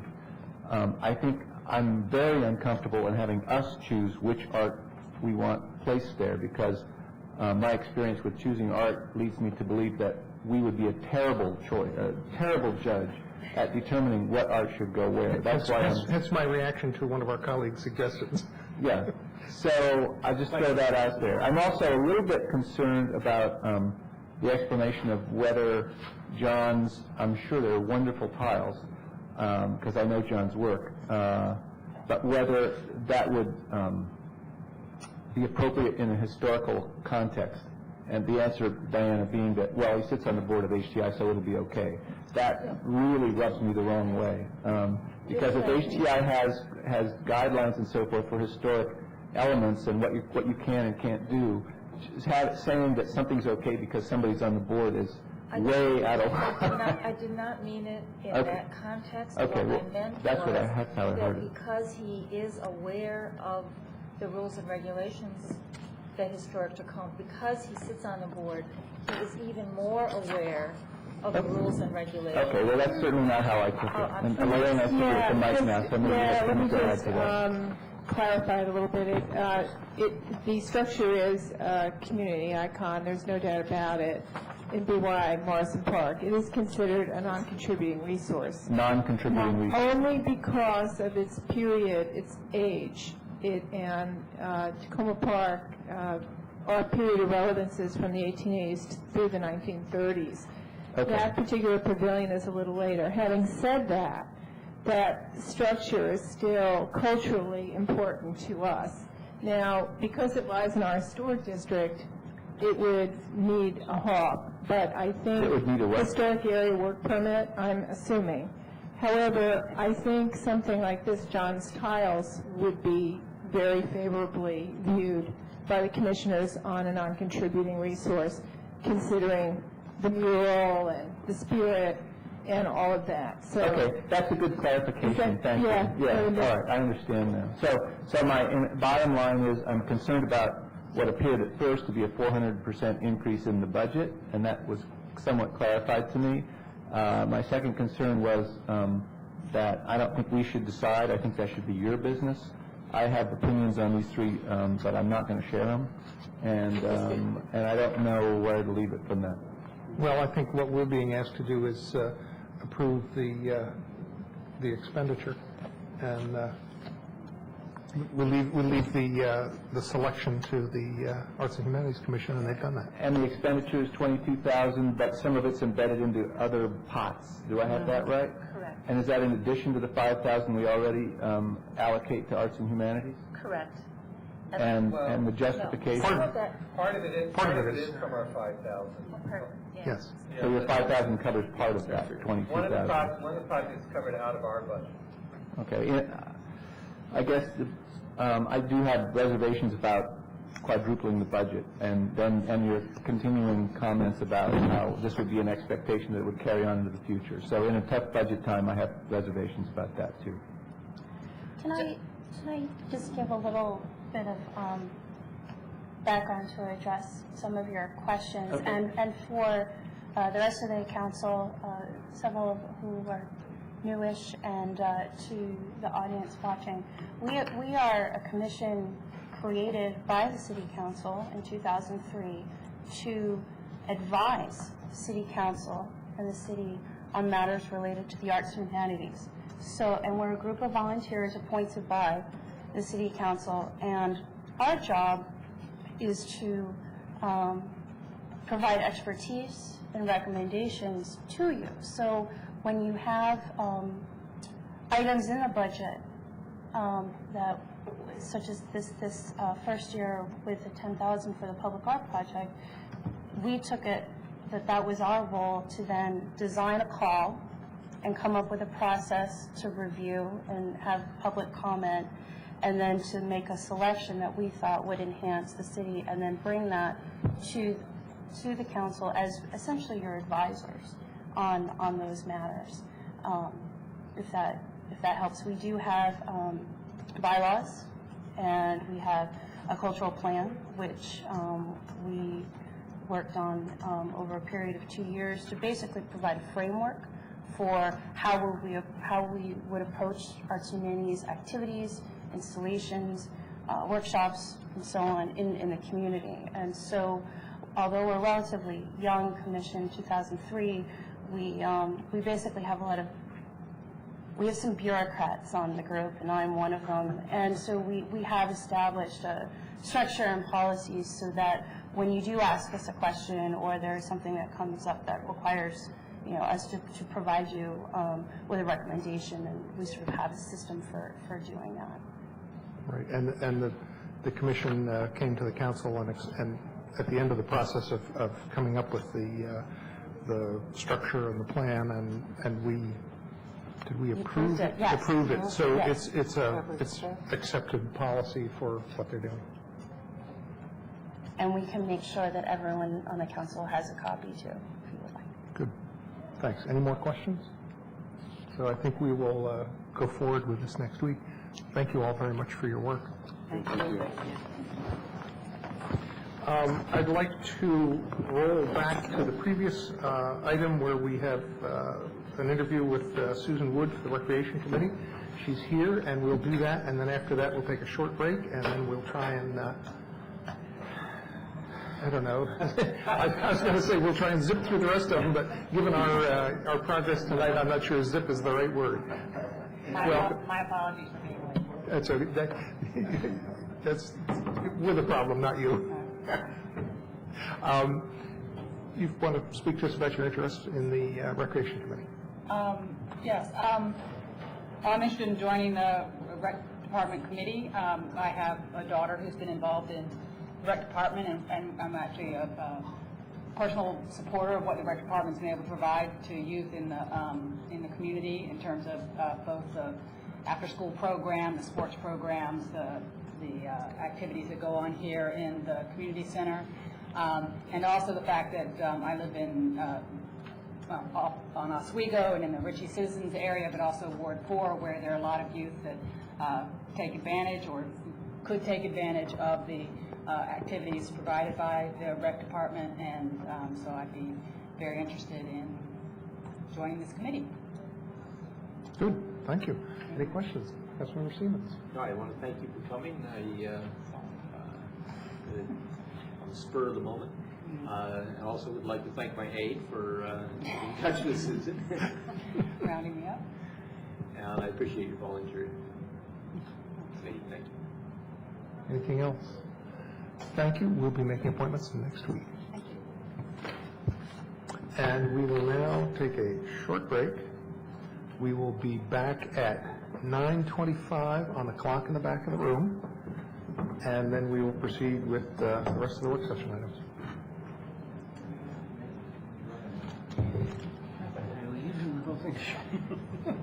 Left a minute.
item number 3. We will help you get closer to that. Discussion of the proposed MOA with Old Town Business Association. And we have Sarah. This is Sarah's night at the table, even though I think this is Sarah's evil twin because she looks different, but better.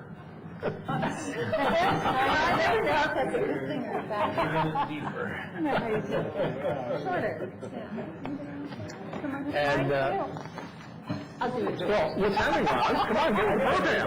And John, you got to get with the program too. So we have Penny Jones-Napier and Roz Grigsby and John Hume. We also have board members in the front row here, so let me do some introductions. John Osiolo is treasurer of OTBA. Joy Aston Lane and Seth Balsam are both co-chairs of the Economic Restructuring Committee. And Sabrina Barron, who's there in another capacity, is also a board member. Penny, as you know, is president, and John is a private citizen. He's former chair of the design committee and now working on the facade improvement grant. What I wanted to do was make some brief comments. I put a new handout in your pile just a minute ago, and then I was hoping there'd be some time for questions if you have any. I wanted to start out by saying thank you for your support for the last 4 years. What this money from the city has done is serve as a catalyst to get Main Street started and running. What we've done in the meantime is increase our capacity. So I wanted to talk about some of what that means to us. We've been building capacity and community as Main Street Tacoma. The funds we received from the city in 2007, we more than matched in cash from money we raised from the street festival and membership dues. We doubled that amount in volunteer hours. I estimated 2,800 volunteer hours, board members, committee members, and events that we put on. And I valued that at $18 an hour, which is what the National Main Street Center recommends, and came out to $50,400 worth of volunteer time. We have in-kind donations that are another $25,000, and in addition to that, we gave $37,350 in facade grant money, which is matching funds.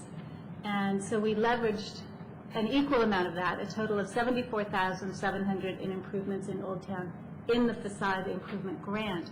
That also seemed to inspire other business and property owners to make changes that weren't part of the facade, which we've estimated about another $25,000.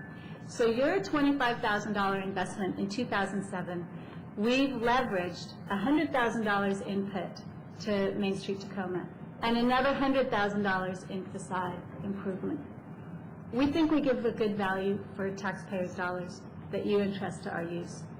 We've recently been awarded community legacy funds as part of our joint application with the city. We received $30,000 for a market analysis study to assist in our business recruitment and retention efforts, and we received $125,000 to establish a revolving loan fund to aid businesses in expansions, build out gap funding, and so on. We hope to talk to the city in the future about possible matching of that, as well as with the county and Washington, D.C. Our focus on business retention and recruitment is beginning to pay off.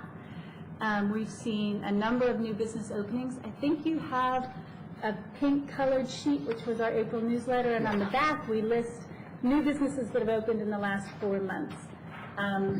I disagree quite strongly with the earlier comments about people not investing in Old Tacoma. In fact, I think people are, and we're seeing changes now as the result of a lot of hard work and effort. In our work to support local businesses, we've done workshops, seminars, we've done media coverage to highlight what's unique about locally owned independent businesses. We continue to work on a buy local campaign, which the city passed a resolution for us in December, and the advantages of doing business with the same people that your kids play baseball with, and valuing what it means to be a pedestrian community, to walk down, meet friends, catch dinner. Supporting our downtown commercial area strengthens the community, reduces our carbon footprint, and enhances our quality of life. We know it's an organic process. We're focused on comprehensive revitalization that comes incrementally. We're asking the city to renew your financial commitment to OTBA, and we're asking that you increase it to $30,000. We're working hard to get DC to match, DC Council to match those funds, and we'd like them to come in at a slightly higher level than where we've been for the last 4 years. We're also hoping that the city would consider a 3-year commitment. We have incurred the obligation to handle the grant money from the state. We have $150,000 in facade money, about $40,000 of which we've now spent, and we have the additional $155,000 in community legacy money. So we've taken on the obligation of handling this money. The facade money is until 2012, and so we'd like the stability that a 3-year commitment would show from the city. Long-term success depends on the involvement and commitment of the community and on public-private partnerships, and we look forward to deepening and expanding this ongoing partnership with the city. I've given you kind of a bullet point page of some of the highlights of the last year. I didn't give you the comprehensive all the things we've done since we started. I think you have a pretty good sense of where we stand, but I'd be happy to answer questions, and I brought this cadre of experts to help me in that regard. Thank you very much. That was very helpful and comprehensive and quick. That was my goal. And brevity is the soul. I'd just also like to add that I had the pleasure of going with the Economic Restructuring Committee to talk to a former official who we all know who was very helpful in providing his input on what might be helpful in enhancing economic development in Old Town and in the city. And I think it's speaks very well of the efforts of Old Town Business Association and Main Street to be reaching out broadly and trying to expand the ability to do what we need done for Old Town and for I always think of it as Old Town and the Junction, but I guess it's all Old Town now. Old Tacoma. Old Tacoma. And I think you've been doing some wonderful work. And really appreciate all the time and effort that's going into it. And I think we're going to see a lot of good results down the road. Are there questions, observations? Could I say one thing? Yes. You know, every year that I come and I sit and I listen to our accomplishments that we've had during the past year, I marvel a bit. I marvel a little bit. And I know that I'm the president and I'm supposed to be the great all-seeing eye, but we have a wonderful cadre of people who dedicate their time and their experience and their wisdom to the endeavors to help make the Old Tacoma Business District a successful and viable area. And I understand that there are release signs up, and those are for a multitude of reasons. I am not firmly convinced as a business owner that the R word that keeps being bandied about is entirely true, because I hear from people who are entrepreneurs, and I certainly am one, that people that have good ideas are doing business. And I think that if we reach out and we are able to harness people like that to come into our area, we certainly have we're blessed with a community both on the DC and the Maryland side who are creative and inspiring individuals and very smart people also.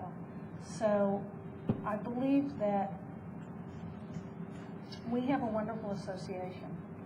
And I also think that the Main Street initiative that you all helped us to obtain several years ago is doing exactly what it should be doing. It is a slow and steady progress towards economic stability and revitalization in the area. And you've been very, very helpful in helping us support having an executive director, because I'm not going to pretend that the monies that you give us don't help us to keep her in her position to help with all of the endeavors that happen on behalf of the Business Association. I have to say that I marvel at the success that we've had, and I hope with your help that we can continue to improve what we're doing. I'm very pleased about the legacy grant that we've been given, and we will be good stewards of that.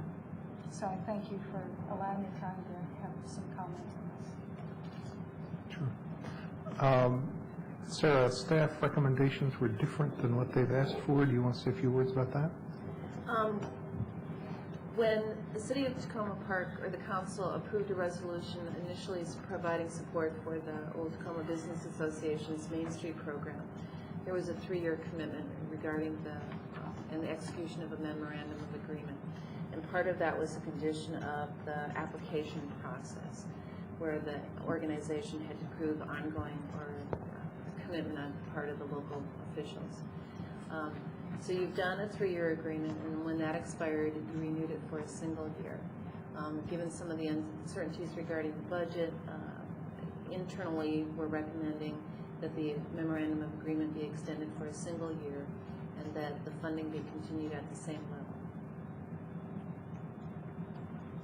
Any questions, comments, observations? We're going to come forward with a resolution next week on this, so we need to know which figure and how many years. I guess. Okay. I think what's happened in Old Tacoma is terrific. I really am impressed with what you've been able to do with the money, not only taking the money, not only using the money that we gave, but leveraging it to get other money and raising money in addition and so on. It's very impressive. It does remind me, though, that there are other parts of the city that need this kind of effort, and there's a sense, perhaps I'm in one of those boards, and that's why I feel that sense, that it might be appropriate for the city to devote some more effort to other parts of the city and to get efforts like this going. There are quite a number of commercial areas in my ward and other wards that have not had this kind of attention and effort. So I tend to be pretty supportive of the staff recommendation, particularly given I am very uncomfortable with the 3-year commitment given the budget situation. We are just entering a really tough period, and it's hard to make to lock the city into a 3-year commitment under those kind of circumstances. I think if the budget circumstances were different, I might feel a little different about the locking us into a 3-year commitment. But this one makes me very uncomfortable. Councilmember Wright, and then Councilmember Seaman. I think the $25,000 a year we've spent so far is probably some of the best money we've ever spent in the city in terms of from a return on investment perspective. If you think about all that that's leveraging, not only in the additional funds that we've brought in, but all the revenue and projects that have happened as a result. If you just take the street festival alone and the income that drives to individual businesses and how that keeps the properties, the businesses healthy, which keeps the properties healthy, which makes sure that we continue to get income tax from those properties. And also, I think there's a tax that Bruce was talking about more recently having to do with the business equipment tax. Is that correct, Bruce, that exists here in Tacoma Park? The business personal property tax? Yeah. That's a state tax, yeah. And do we get a piece of that? Yes. Okay.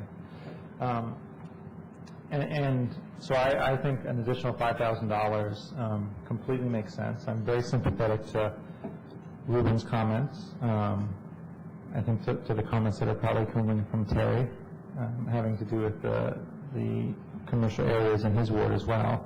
And I think that we should try and support all of those areas and engage the business owners in whatever process we undertake to be supportive in those areas. And I do think the request for 3 years is a little bit different because we now do have not only the grant money but the responsibility of managing a $125,000 loan fund, which we hope to increase over time by getting money from the county as well. And that's not going to be used up in just a year. So I think for the stability of the organization and being able to administer the programs they now have money to administer, I think it would be very helpful for them to know with certainty that they have that. I think it's also unlikely that if they came back in a year, given all the continued great work that they're doing, that we would say we wouldn't continue to be supportive of them. So this is something that's very important to me and my ward and my constituents. People, probably the most frequent comment I got when I campaigned and when I continue to talk to people is the desire for shops to be able to walk to, not having stores vacant, more foot traffic. Yes, we still have Italianos, which sort of screams as the, there's tons of vacancies downtown, but if you look at it actually, with the opening of the Pajama Squid, soon the Bikram Yoga over in the Junction, is it Echo Ballet? Echo Park Dance Company. Echo Park Dance Company, the Tranquil Soul, turning, and now I'm forgetting about, what's that? Still Point, which my wife has gone to a number of times and loves, and I think has been very successful. So I'm troubled if we can't continue to support this great work, which I think is going to be able to even do more for the downtown that, not the only commercial area in the city, but many people use. Just like we should put money into New Hampshire Avenue and support the additional legacy fund money we got to support that area as well. In the long run, these things will bring us a stronger tax base and a stronger city. So. Thank you, Mayor. I'll try to be brief in the interest of time this evening. First, when I look at the work that has been done in the Old Tacoma area over the past few years, especially since the Main Street program is in place, it's great. I see a lot of improvements. I see a lot of activity that has helped that area really to get into position to thrive, but I look at the area and it's not thriving yet. So I certainly don't want to see the demise of this project, and I think we need to be careful to keep it, the project itself thriving so that it can help the business area to the best that it can.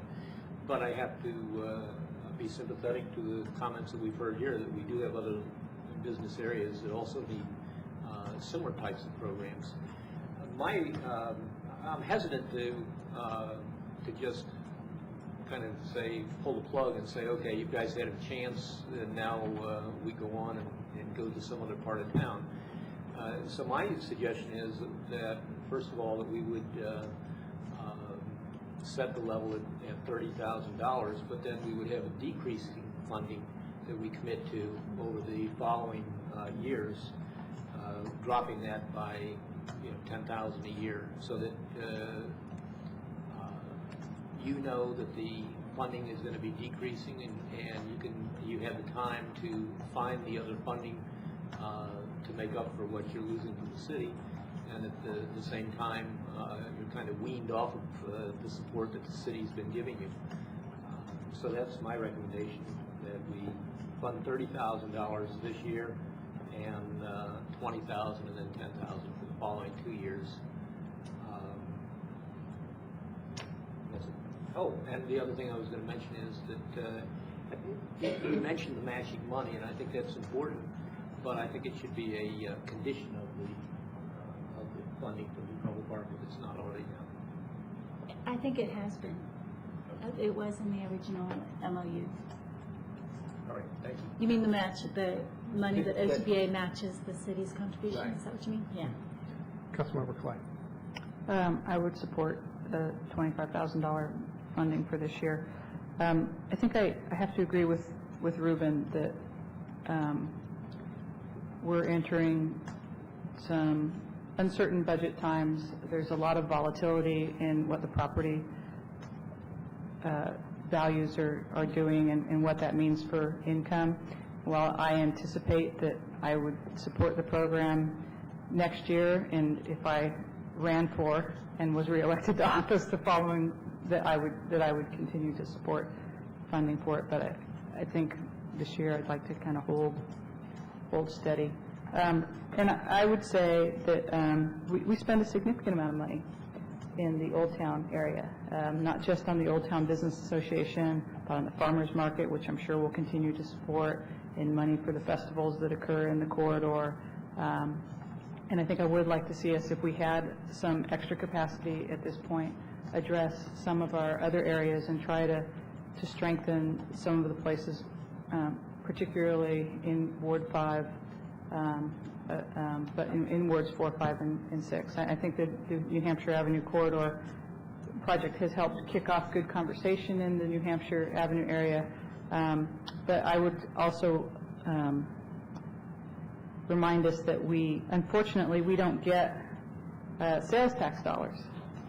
And so we don't always, in terms of revenue that comes back in for the great work that you guys do, it brings new businesses in, where there's new sales tax dollars, it doesn't necessarily have an impact on the property values, which is what would generate additional income that we would have then more money to spend. And it's unfortunate, because I think that if there was a rebate, or if cities got a portion of sales tax dollars, it would encourage more cities to engage in this kind of economic development. But for us, it's an extremely expensive proposition for which the county and the state reap a great deal of benefits from the work that you do and the money that is invested. And so there's kind of there's a structural disconnect.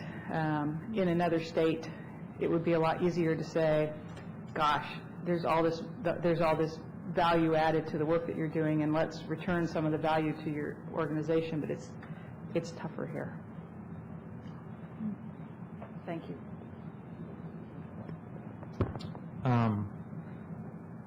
While I agree with Councilmember Clay that in the short term we don't get the immediate benefit from additional sales tax related to sales dollars, I think general economics would say that over time, if the sales volume of a business goes up and business is healthy in an area, that people are willing to pay more in rent or to own those businesses.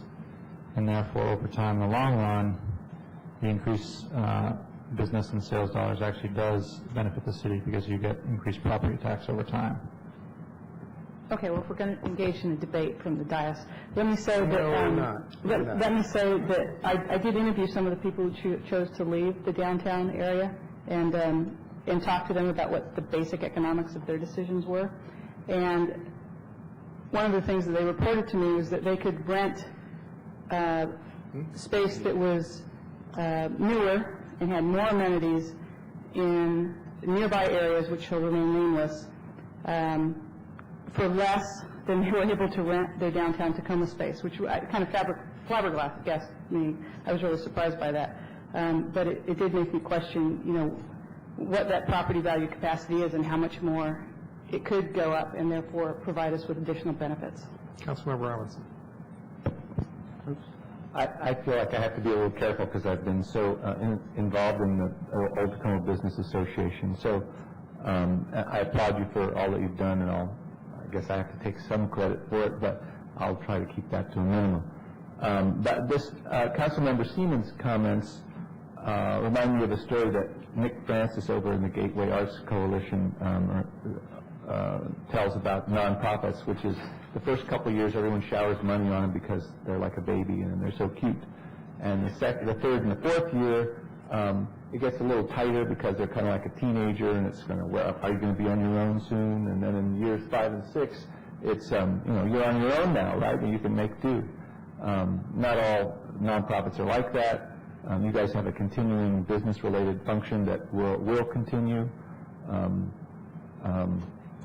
I also think that there are a couple of models that you're creating there, which I find very important. One is that whole notion of a loan fund, and the other is of a very solid market study, which you now have funding for and can go forward on.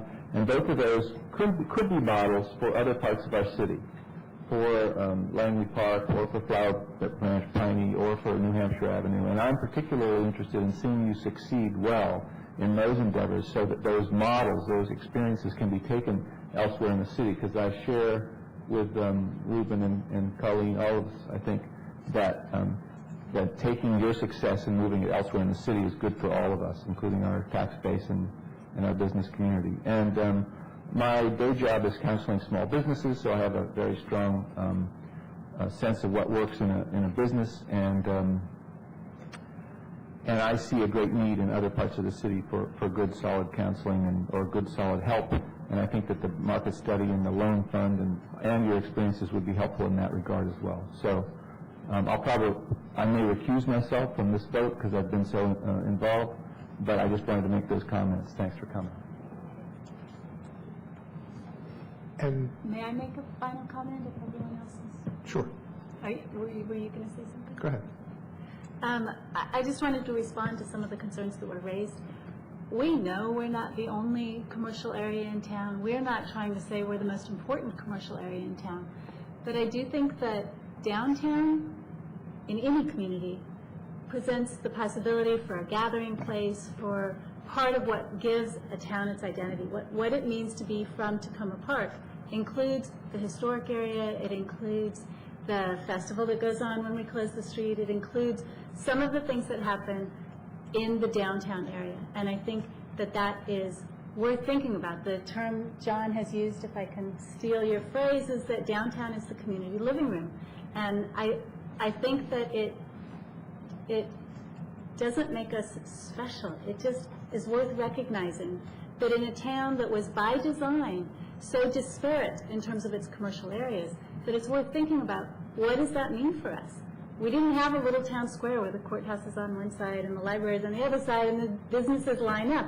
We have a very disjointed commercial spread within the city boundaries, and it's worth thinking about how each of those has its own sets of issues and struggles and gifts that it brings. We have done some outreach to the Tacoma Langley Park with Erwin Mack.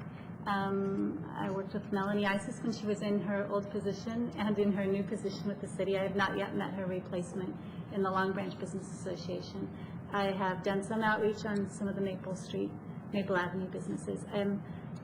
I think that there's a lot to be said for Tacoma Park businesses as a whole, recognizing that we can highlight our work to the larger Washington region.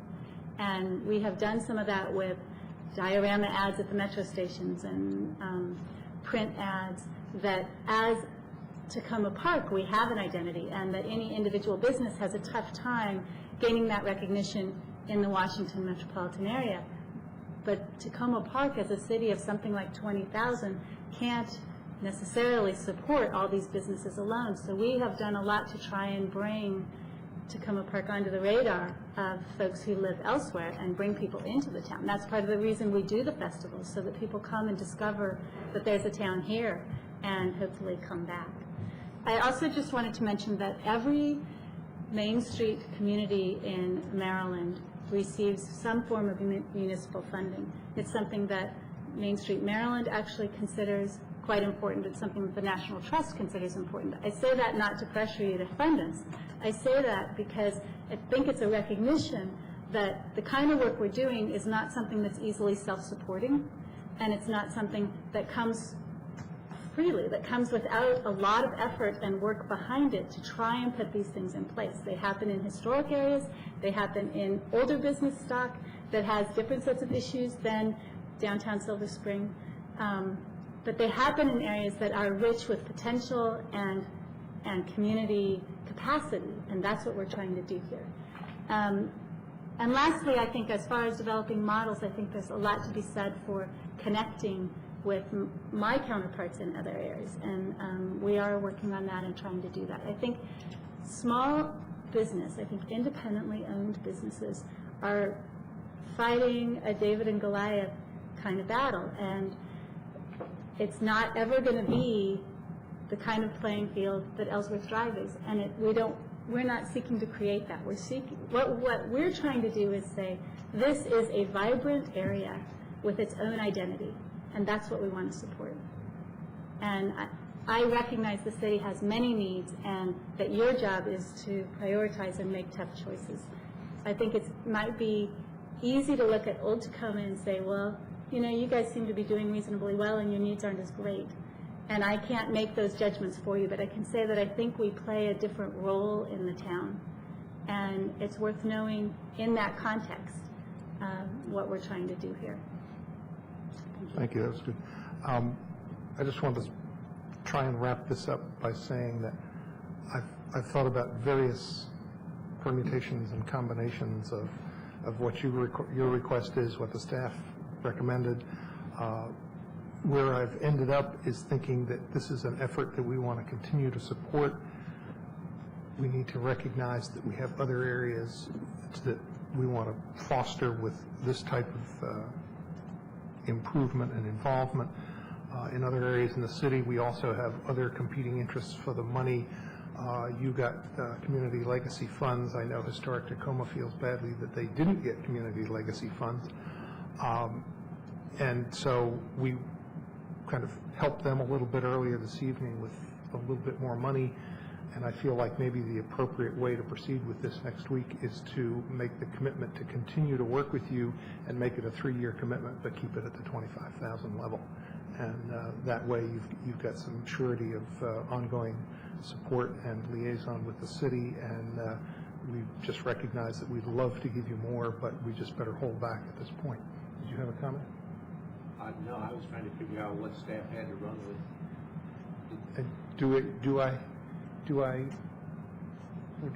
people like my proposal? Do we want to go with that next week? Do we need to talk about this anymore? Do we want to say, no, we'll talk about it some more and we'll do what we do next week? Or how many people agree with my proposal? Nod heads. No? Yes? No? Yours was a no? I'm a no. Okay. I would vote yes. Oh, all right. That was this week. Come on. And Dan was maybe going to recuse himself on the vote? I don't think that's necessary because you don't stand to gain from this personally. So I don't think it's necessary for you to recuse yourself. I mean, there are many things that I vote on that I am knowledgeable in, and more knowledgeable sometimes than other council members, just as they are on other subjects. So I don't, since you don't gain personally from it, I don't think you need to recuse yourself. Okay, I'll take that into consideration. I am on the work group for both the revolving loan fund and the market study, so that's in my mind. I don't believe I'll make any. I'll benefit from that financially in any way, but I'll take that into consideration. So maybe my sense is that I'll ask staff to come back with a resolution drafted that way. If we're going to go somewhere different, we'll go there next week. I'll just leave lots of blanks. My assumption is that the general terms and conditions that are laid out in the summary statement are appropriate. There were no questions regarding that. Okay. Thank you. Thank you. Thank you all very much for your time, and thank you for your support.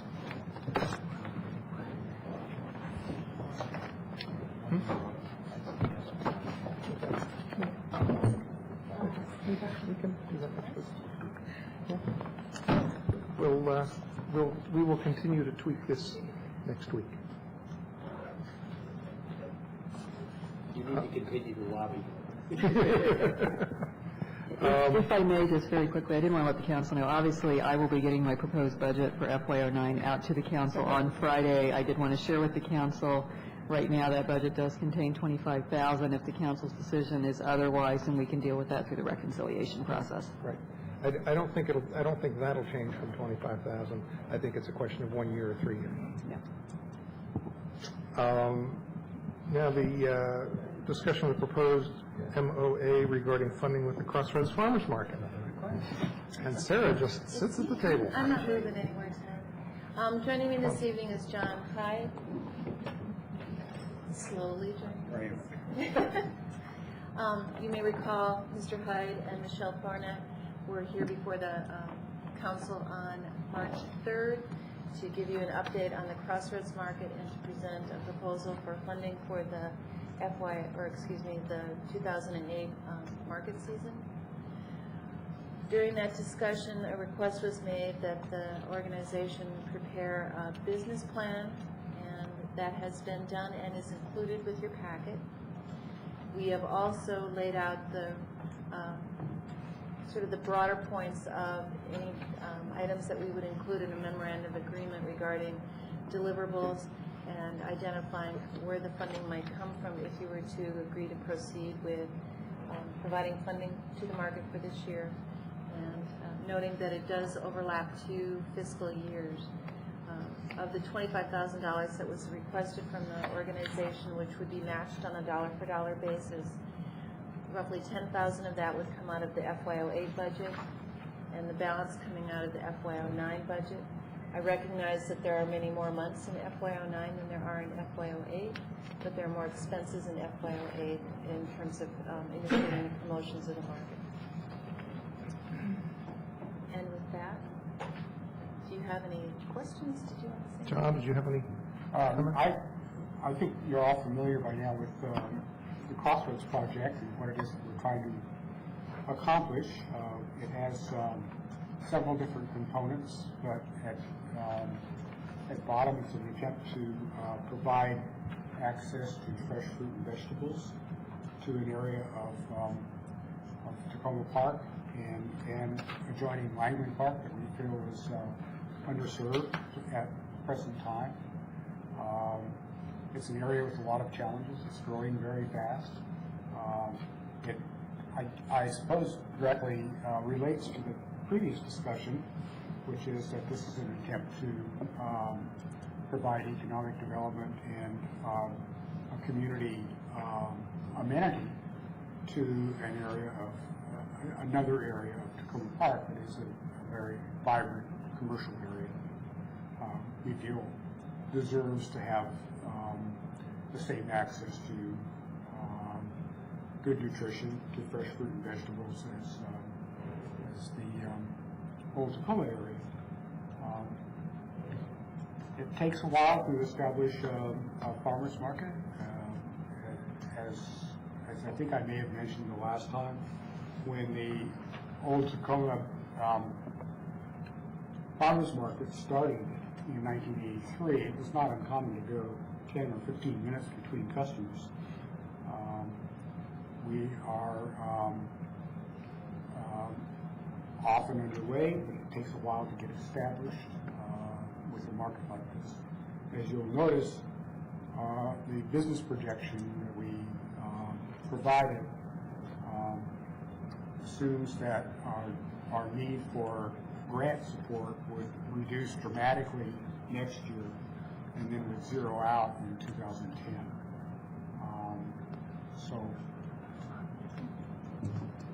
If you have any questions, I'd be happy to try to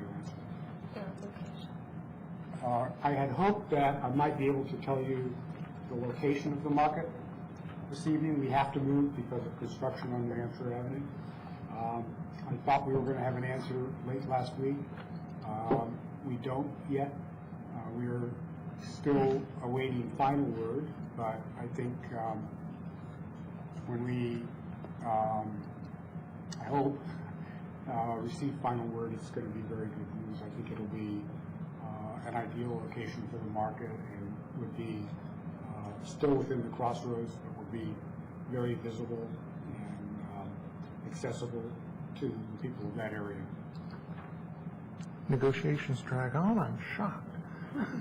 As we heard earlier this evening, negotiations for a space for an event can be difficult. I should say that the property owner that we're dealing with has been very cooperative and open-minded and has been more than willing to consider our request.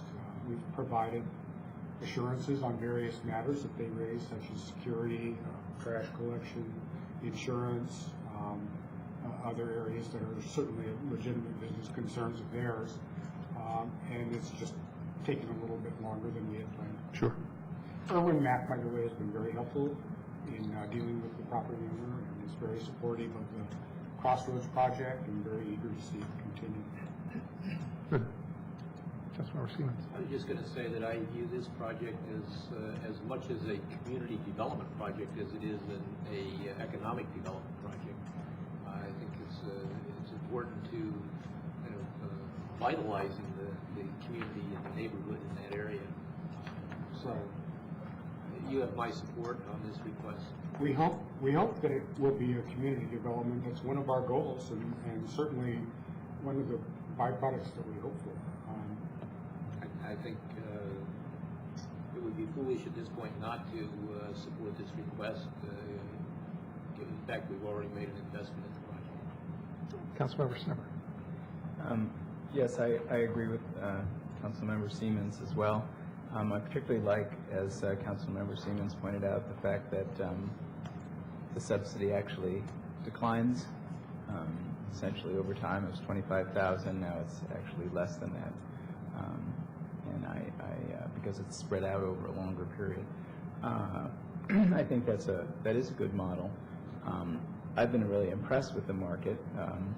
I know it's easy to see it as you were just saying, gee, how many customers really are there, and so on. But these things do take a long time to get going. I grew up in Southern California, and farmers markets were very slow to get going there too.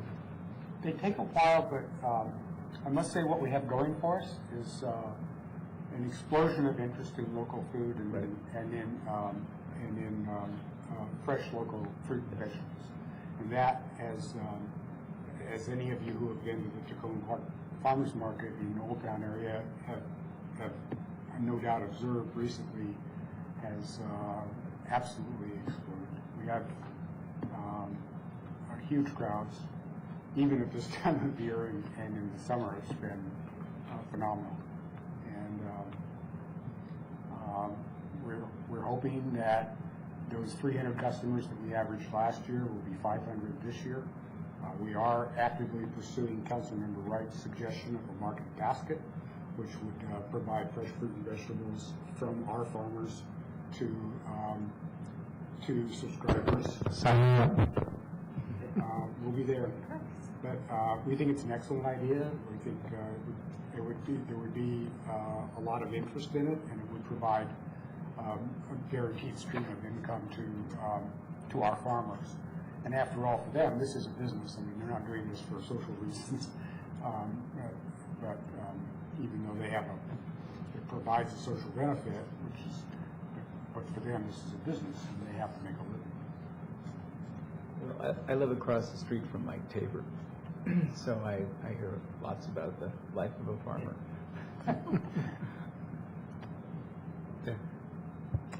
Thank you for coming back with a business plan. I think it's really well done, and I appreciate the thought and the assumptions that went into it, and I think you're on the right track. And other than that, I signed up for Mike Tabor's market basket last summer. I'd probably be lured over to your market basket if it was.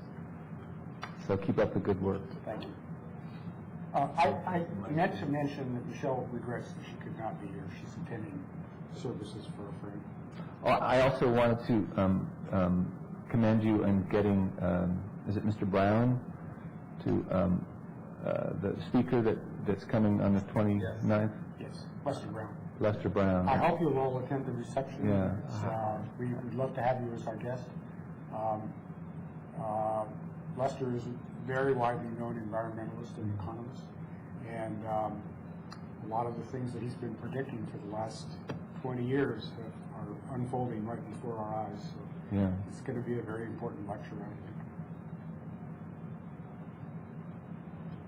think. I also thank you for the business plan, and as we were talking about in the previous item, I'm very supportive of economic development and community development things that happen in wards other than my own. I did have a couple of questions about the business plan because I just wanted to understand, and one sort of question related to, are you really asking us for enough money? Because in some ways we're also talking about 2009, which includes the beginning of the farmers market next year, and I know your operating grants go way down to $8,900, but I guess I would ask if there's any chance you're going to need any money in that operating year also. I think a lot of what we're talking about this year is, not a lot, but a good portion of what we're talking about this year is permanent infrastructure such as signage, perhaps tables and chairs to make it a more inviting place. Things that will be permanent, we won't have to invest in again next year. And I also think as the market progresses, we're going to need less in terms of personnel to manage it. Right now, I don't think it's enough to stand on its own. It just can't run on an entirely volunteer basis, but I think as time goes by, that'll become less of a pressing need.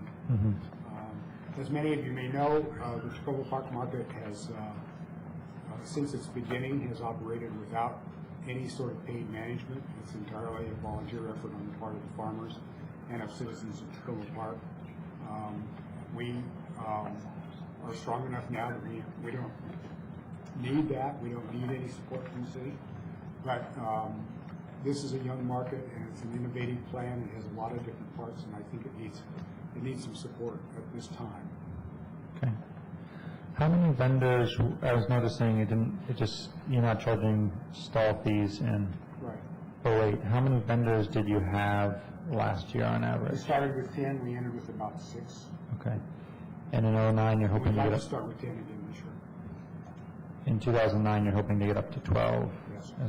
Okay. And how And I does think that, as the market becomes more successful, and it's a lot easier to persuade, I mean, we're right now involved in farmer recruitment, and farmers have to make a judgment, well, is this the best place to spend my 4 hours, 6 hours really, of my time, if I'm only going to make X number of dollars. So as it becomes more successful, it becomes much easier to recruit farmers and much easier to expand the size of the market. We have a long waiting list to sell it at the Tacoma Park Market because it's been a very successful market, and people want to sell there because they know they're going to make money. right. How do the stall fees here compare to $25 and then $30 a week compared to the downtown Old Tacoma Farmers Market? Right now, we're paying, I think it works out to about $15 a week. Did you say 5.0 or 1.5? 5.0. 1.5. 1.5. Yeah, it's very low compared to other markets in the area. We did increase the fee this year substantially, and we also voted to impose a fee to help operate our credit, debit, and food stamp machine because we're not charging our customers transaction fees. We're observing that as a market. And so we take 3% of the sales that you report to help operate the credit, debit, and food stamp machine. Great. Thank Okay. you. I think we're set for this one for next week then? This one will come back to you next week, I believe, for the memorandum of agreement. Okay. Good. Thank you very much. The next item is a discussion of continued participation with Montgomery County in the CDBG and Home Investment Partnership Program, HOME. Many of you may be aware that the city of Tacoma Park receives a small amount of community development block grant funds through Montgomery County from the Department of Housing and Urban Development. In the last 3 years, it's averaged about $150,000, and it's done a variety of projects ranging from Nana Foods, which will be getting some funding out of this program year, to health services in partnership with the Columbia Union College nursing program over at the Tacoma Tower, or Victory Tower, as well as some hardscape projects like the streetscape project on Holton Lane and the improvements that were made on Maple Avenue. Every 3 years, the city has to make a decision regarding whether or not it wishes to continue in the program. That would be for both the block grant program as well as the home program, which is primarily an affordable housing initiative that's administered by the town. Councilmember Snever? Thank you. The only question I have is why wouldn't the city participate? What would be the reasoning behind not participating? There is a reason why you might not want to participate. If you were to elect not to participate in the program with the county, you would then fall into the same category as all the other municipalities in the state that are eligible to apply for the Small Cities Grant Program through the state's Community Development Block Grant Program, which could be a plus or a negative depending upon how you wanted to do it. The advantage of doing that is that you get access to a higher dollar amount. So for example, if you were to decide to partner with an affordable housing provider that needed funding to put in multiple numbers of affordable housing units, but the $150,000 that you get just doesn't quite cut it, you would be able to apply to the state for $500,000 in block grant funds. That being said, one of the things that we have talked about internally and we'll be bringing back to the council at a later date, probably before July, is the possibility of entering into a memorandum of agreement with the county and turning over all of the administrative aspects of the city's community development block grant program to the county. The advantages to that are very similar to what you would get if you were not to participate in the program that you're being asked to consider tonight.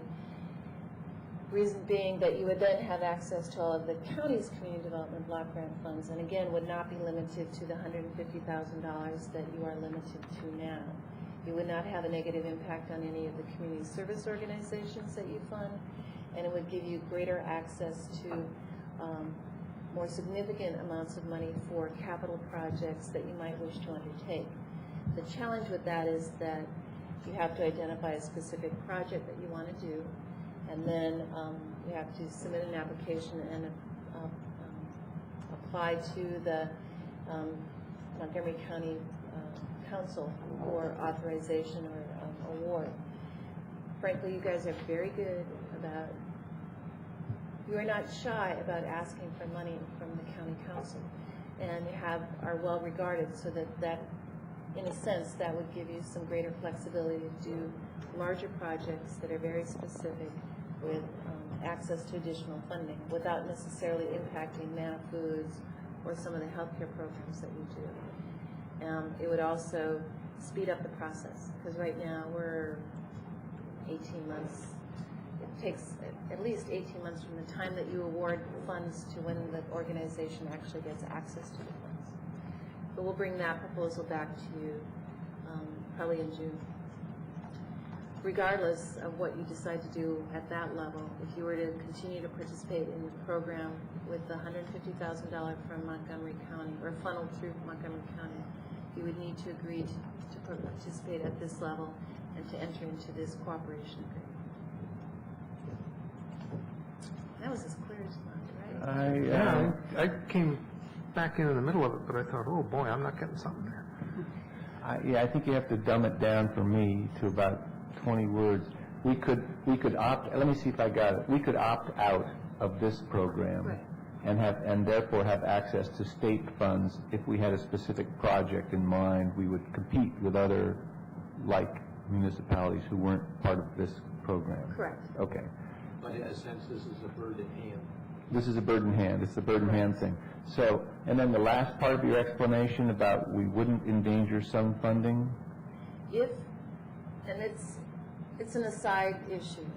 The issue tonight is whether or not you wish to enter into the cooperation agreement. Either have your $150,000 for sure, or forego it and compete at the state level for potentially larger dollars. Okay. And potentially less. Or potentially less. Potentially yes. nothing. And you're saying we're pretty good about going to Montgomery County. That was in reference to that would be us. the next step that we would bring back to you later this summer. We have the possibility of turning over these dollars to the county and having them administer them, which would give you, again, greater access to a larger pool of funds, but would require some lobbying or petitioning on the part of the city council with the county council. We would take the 150, give it back to the county, and then go to the county and say, oh, by the way, we want 250? Right. That's the part I don't quite get, but we'll leave that for now. We'll talk about that later. But I have one question. If I can just get a clarification on that, but we could only do that if we chose to go Correct. if we made one decision now but not the other, we couldn't go back there. Right. So we'd have to say, yeah, we want to be part of the county, and then later on say, oh, but here's all the money, and then we go back to them. Okay, it's kind of arcane. Here's my question. What big projects do we have that we would be well suited for that are in your mind to help us make this decision?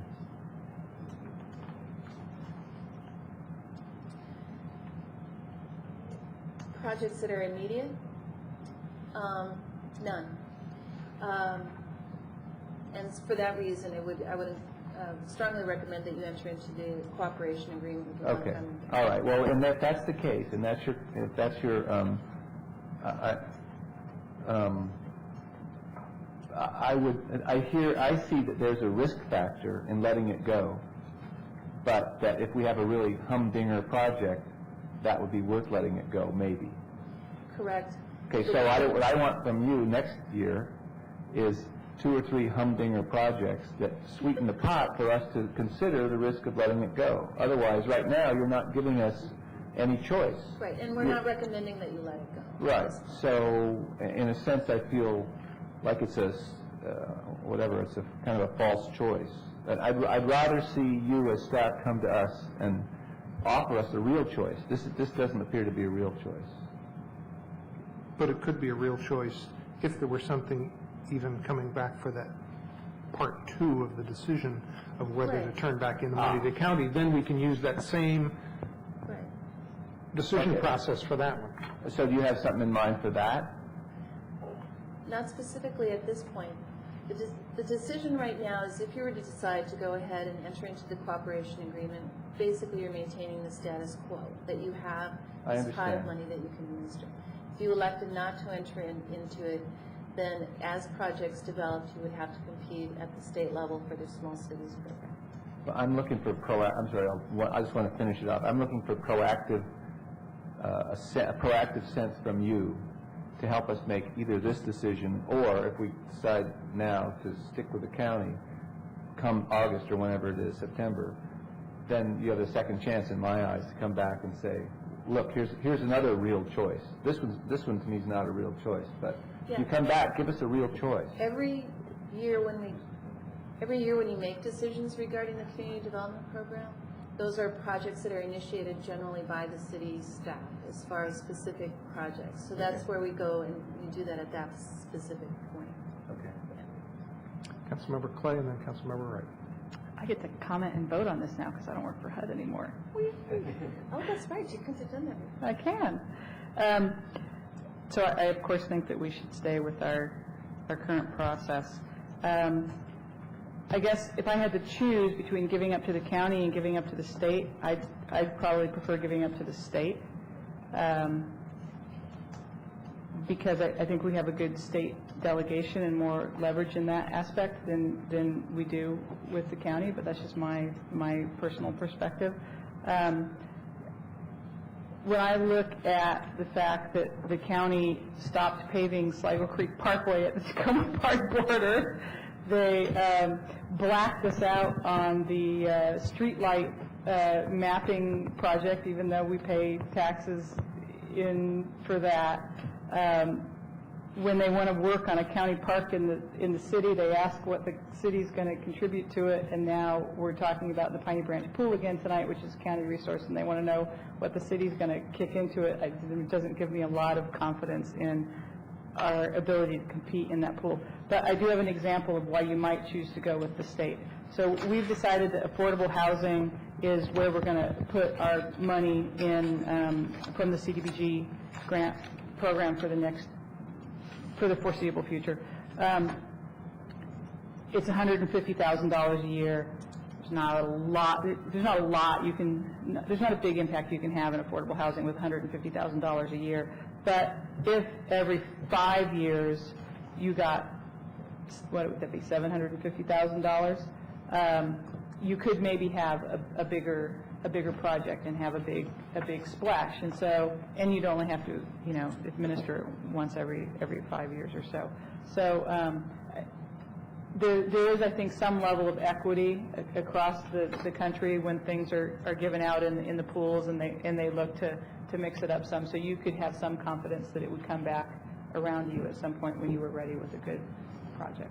Councilmember Wright. with New Hampshire, Go ahead.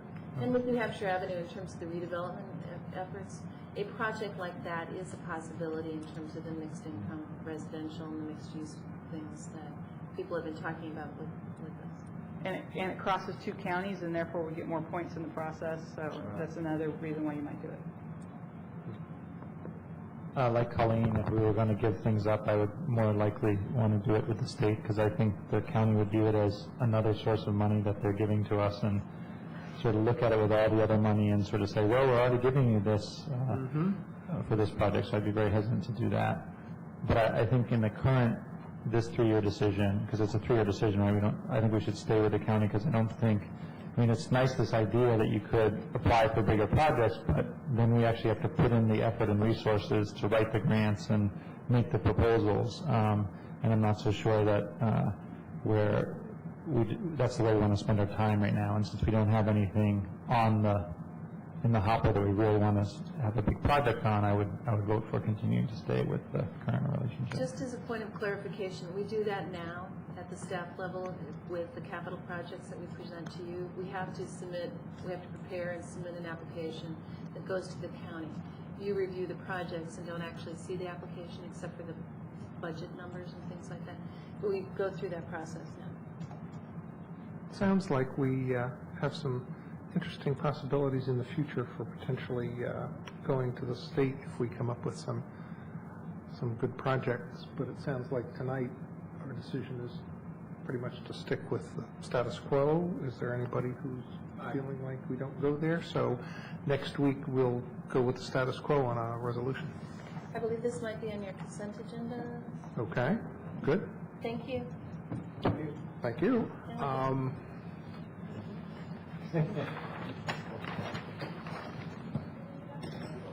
We now have legislative update.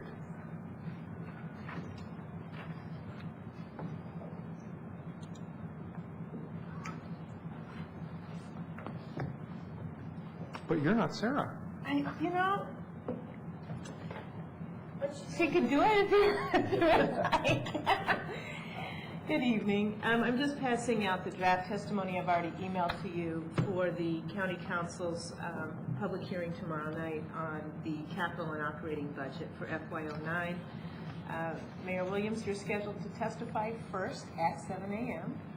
No, p.m. 7 p.m., not 7 a.m. Wow, that would be very early. Do I get 3 minutes or 5? 3. That's very brief. Well, so two-thirds of this goes away. Right. This obviously goes on the record, and you pick out what you emphasize.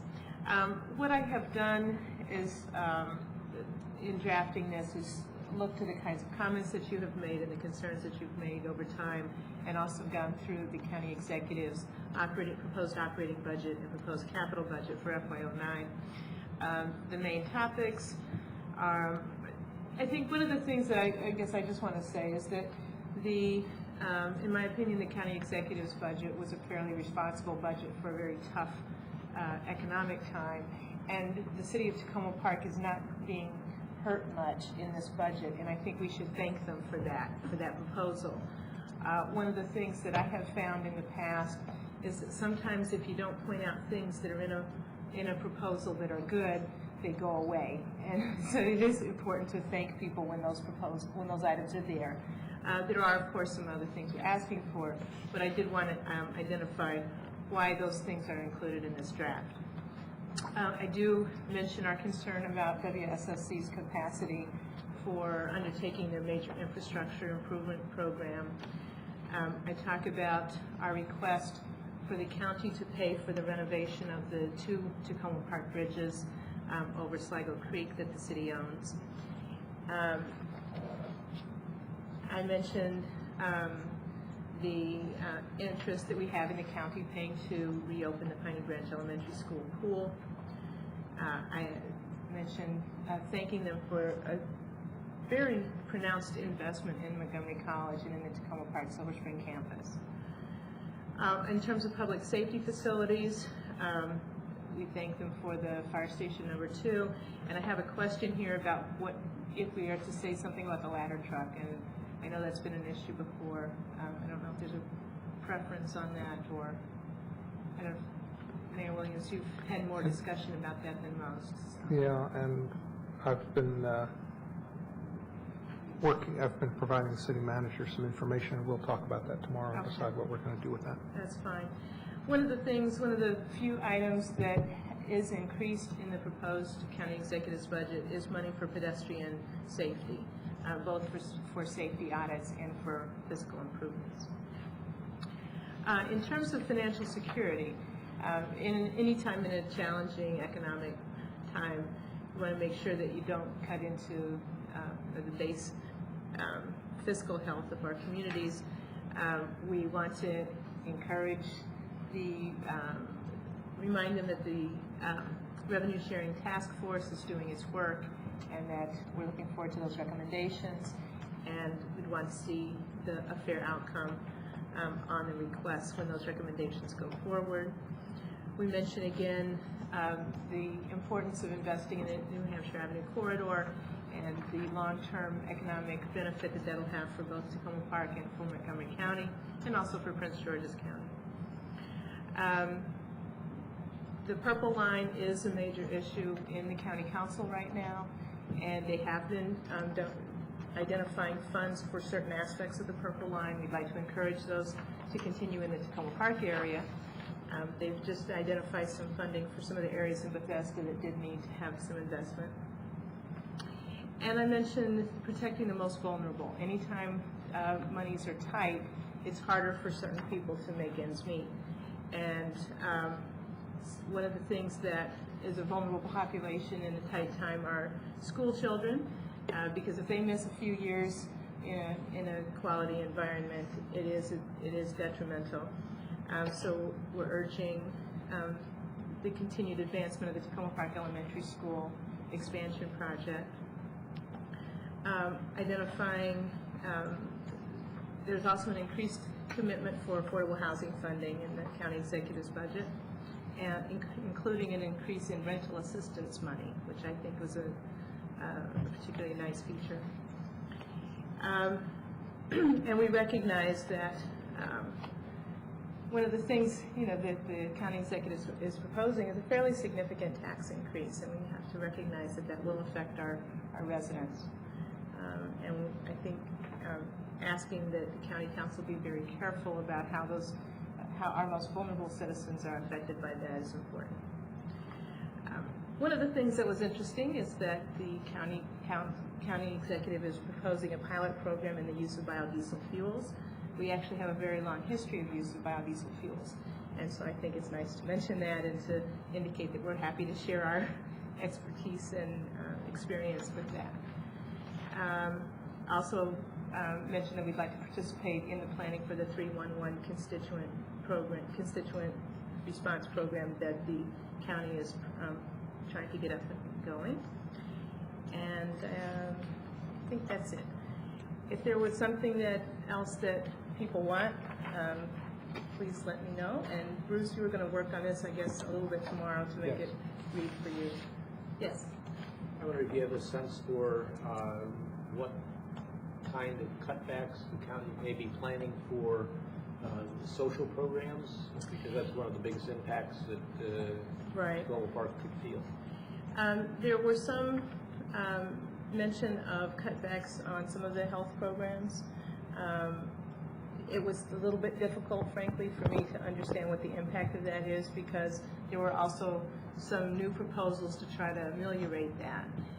I can send you the couple paragraphs on that from the operating budget proposal. It might get some examples. Also, in the last few years, the county has and residents of the county have been impacted by cutbacks at the federal and state level in the social programs. In some cases, the county was able to make up some of the decrease, but not all of it. I wonder if you have also monitored the federal and state Not federal, but I will say that one of the things, the other things I was going to mention this evening is that the state legislature winds up its session this evening. And there were some, it sounded like there were some fairly significant proposals for better health service and protection in Maryland. And I think that that would be one of the pieces of information we'd want to know on that, how that all works together. Right. Thank you. Yes, I'm glad you mentioned that tonight is sine die.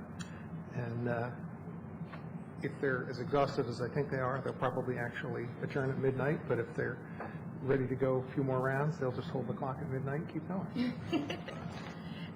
You know, I tried to find out some additional information, and there's just not information right now. Everything's so hectic, nothing's posted. So we'll find out tomorrow and the next day some of what has happened today. And I had the opportunity to go down there one more time last week and testify on the annexation bill that Delegate Carr put in. That looks like it's going forward. Haven't seen the final okay on that, but my sense is that that is going forward. And that's the one where the men's rooms and the ladies' rooms are in different jurisdictions on either side of the line in Wilkinson Hall and the Student Union Building. And 8 other properties in the city, and that will probably go forward with a 2-year. Yes, there were some interesting amendments to that. I thought most of the amendments made sense in that there had been some language in there that said that it had to, the annexation had to happen before a certain time. That all went away. That was taken out, which I was pleased about. However, if any opportunity for doing this annexation has to happen within the next 2 years. So there's kind of a 2-year window to encourage annexing in properties that are split by the line, and after that, they don't want to touch it. And you have lots of experience with outreach to property owners about what they need to do with a deadline for That's true, I do. these types of processes. Yeah. So we can talk about that. Sounds like you might either get to do that one or delegate it to somebody else. I might delegate that one. I can share my expertise on that. Someone else can do the walking around. Yes. That's it. Any questions, observations, comments, anything else anybody needs any information on? I think it's been interesting for me to get as acquainted as I've gotten with the legislative process in Annapolis and testimony, and I encourage my colleagues to enjoy that as well next year. I'll be happy to share the expertise I've gained and let people have some of that fun. I know the secret parking places and the various ways to do it, and it was interesting as time went on, being able to kind of expand and use that opportunity to also lobby our delegates and senator and have the opportunity to work with their staff and build those relationships that will only bear fruit in the future. And sit in the waiting room. Sit in the meeting rooms waiting for your time to come up. And that's always an experience to be shared. Yes. And the worst day was waiting 6 hours to testify. And there's only so much you can do. Thank you. Thank you. I guess for tomorrow, because the testimony is given tomorrow evening, any changes, please, first thing in the morning, so that Bruce and I can make sure that those changes are made and that all that information is then resent out to the rest of the council. Thanks.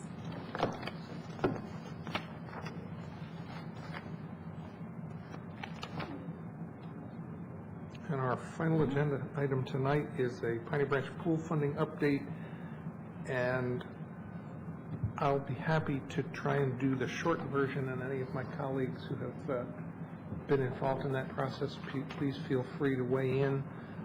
My quick and dirty is the county came up with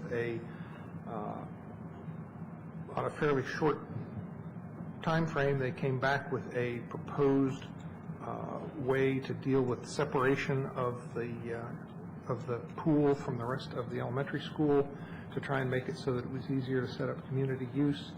I anticipated that that was going to be fairly simple, like putting a wall with a door across the hallway there and be able to just set up that use, and they came back with a project with some drawings that involved basically tearing most of it out and starting over, and with a cost figure projected at $1.6 million, and that was an awful big thing to chew given their budget situation. And so they said, well, you know, what would the city be willing to kick in on that? And oh, by the way, then there would be ongoing yearly costs for maintenance and equipment and all that stuff, and that was about $320,000 a year, and what would the city be willing to kick in on that? And quick and dirty, my reaction is, I don't think we would.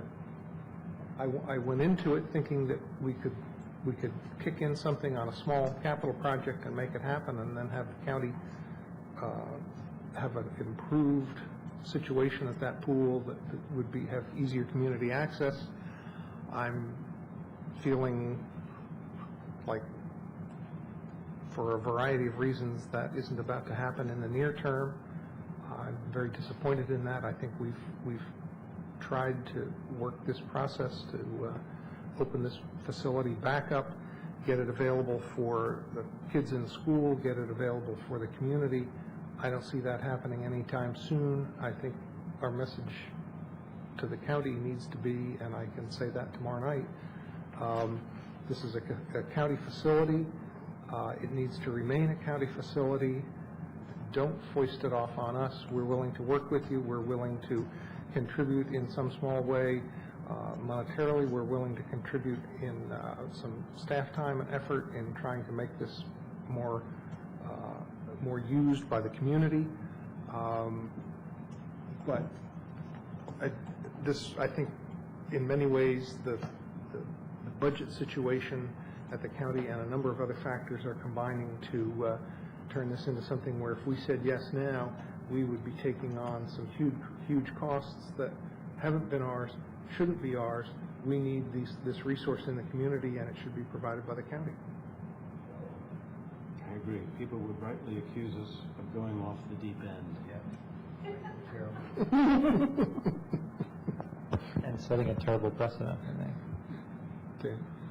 I was at both of the meetings down here, the kind of powwow meetings with Bruce and Colleen and a bunch of George Leventhal And let me just add that George Leventhal has been very helpful in trying to move this process forward, very supportive of the city, willing to support us and push for what we felt that we needed, and that Councilmember Elrich and Councilmember Irvin also had staff there at every meeting and were just as supportive.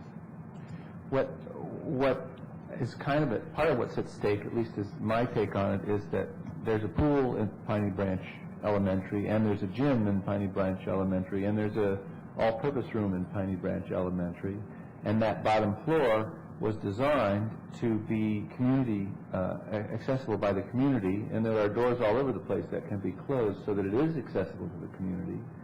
And we would like access to a gym as a city, and we would like access to an all-purpose room, at least as presented by our rec director 2 weeks ago.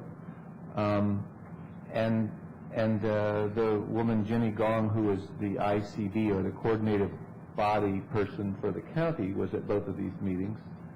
And the upshot at the end of the second one, this last one, was Ginny will come down here and talk to us, and we can work through some of the issues about scheduling for those 3 facilities.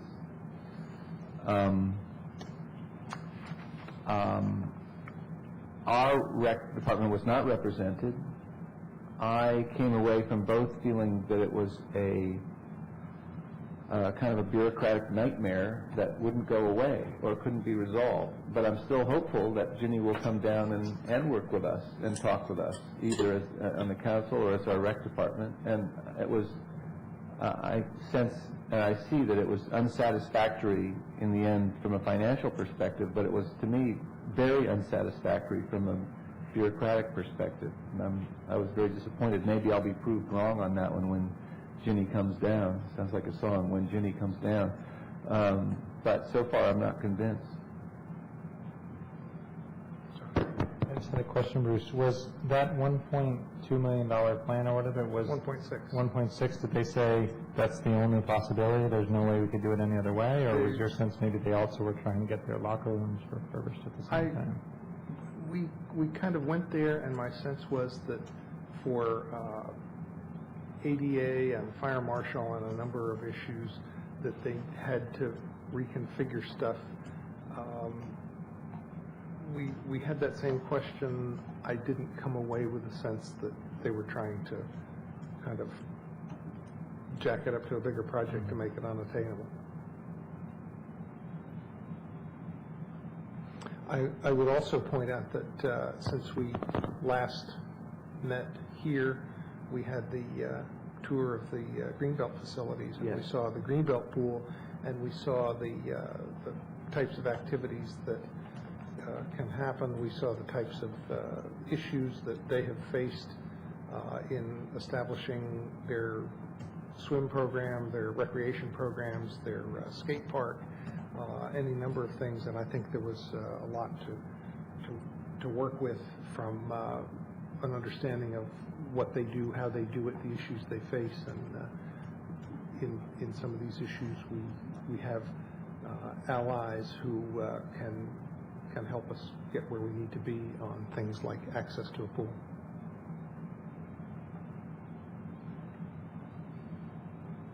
So I will testify tomorrow night that much as we would love to have partnered with the county to make this resource more fully available to our residents sooner, we will have to look to the long term to get the county to do what they need to do and bring this resource back to the community.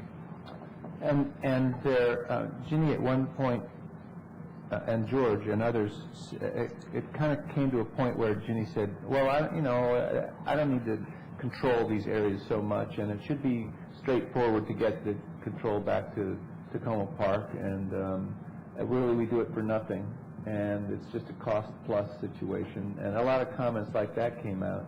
So if she's sincere about that, and if we really want that space, it sounded to me like something could be resolved, enough issues could be resolved that we could get access to those spaces and use them in a way that suited our needs from 3 on, or lease back to or agreement back to the school for use of the gym. And there were comments like, well, they don't really need the gym after 3, even though the child care was in there and they used the gym, but it was only 2 days a week. And I found a lot of kind of conflicting information coming out of these there was a lot of play where we thought there wasn't any. Yeah. And in terms of structure, not in terms of what the kids are doing. Right.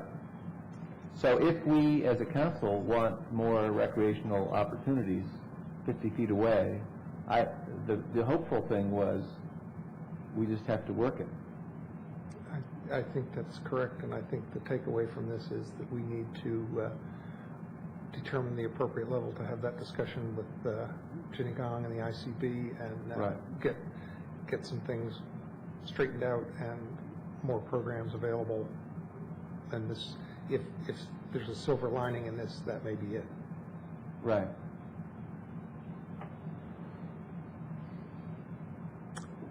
Then I think we are adjourned, and I'll use this to go. We're adjourned.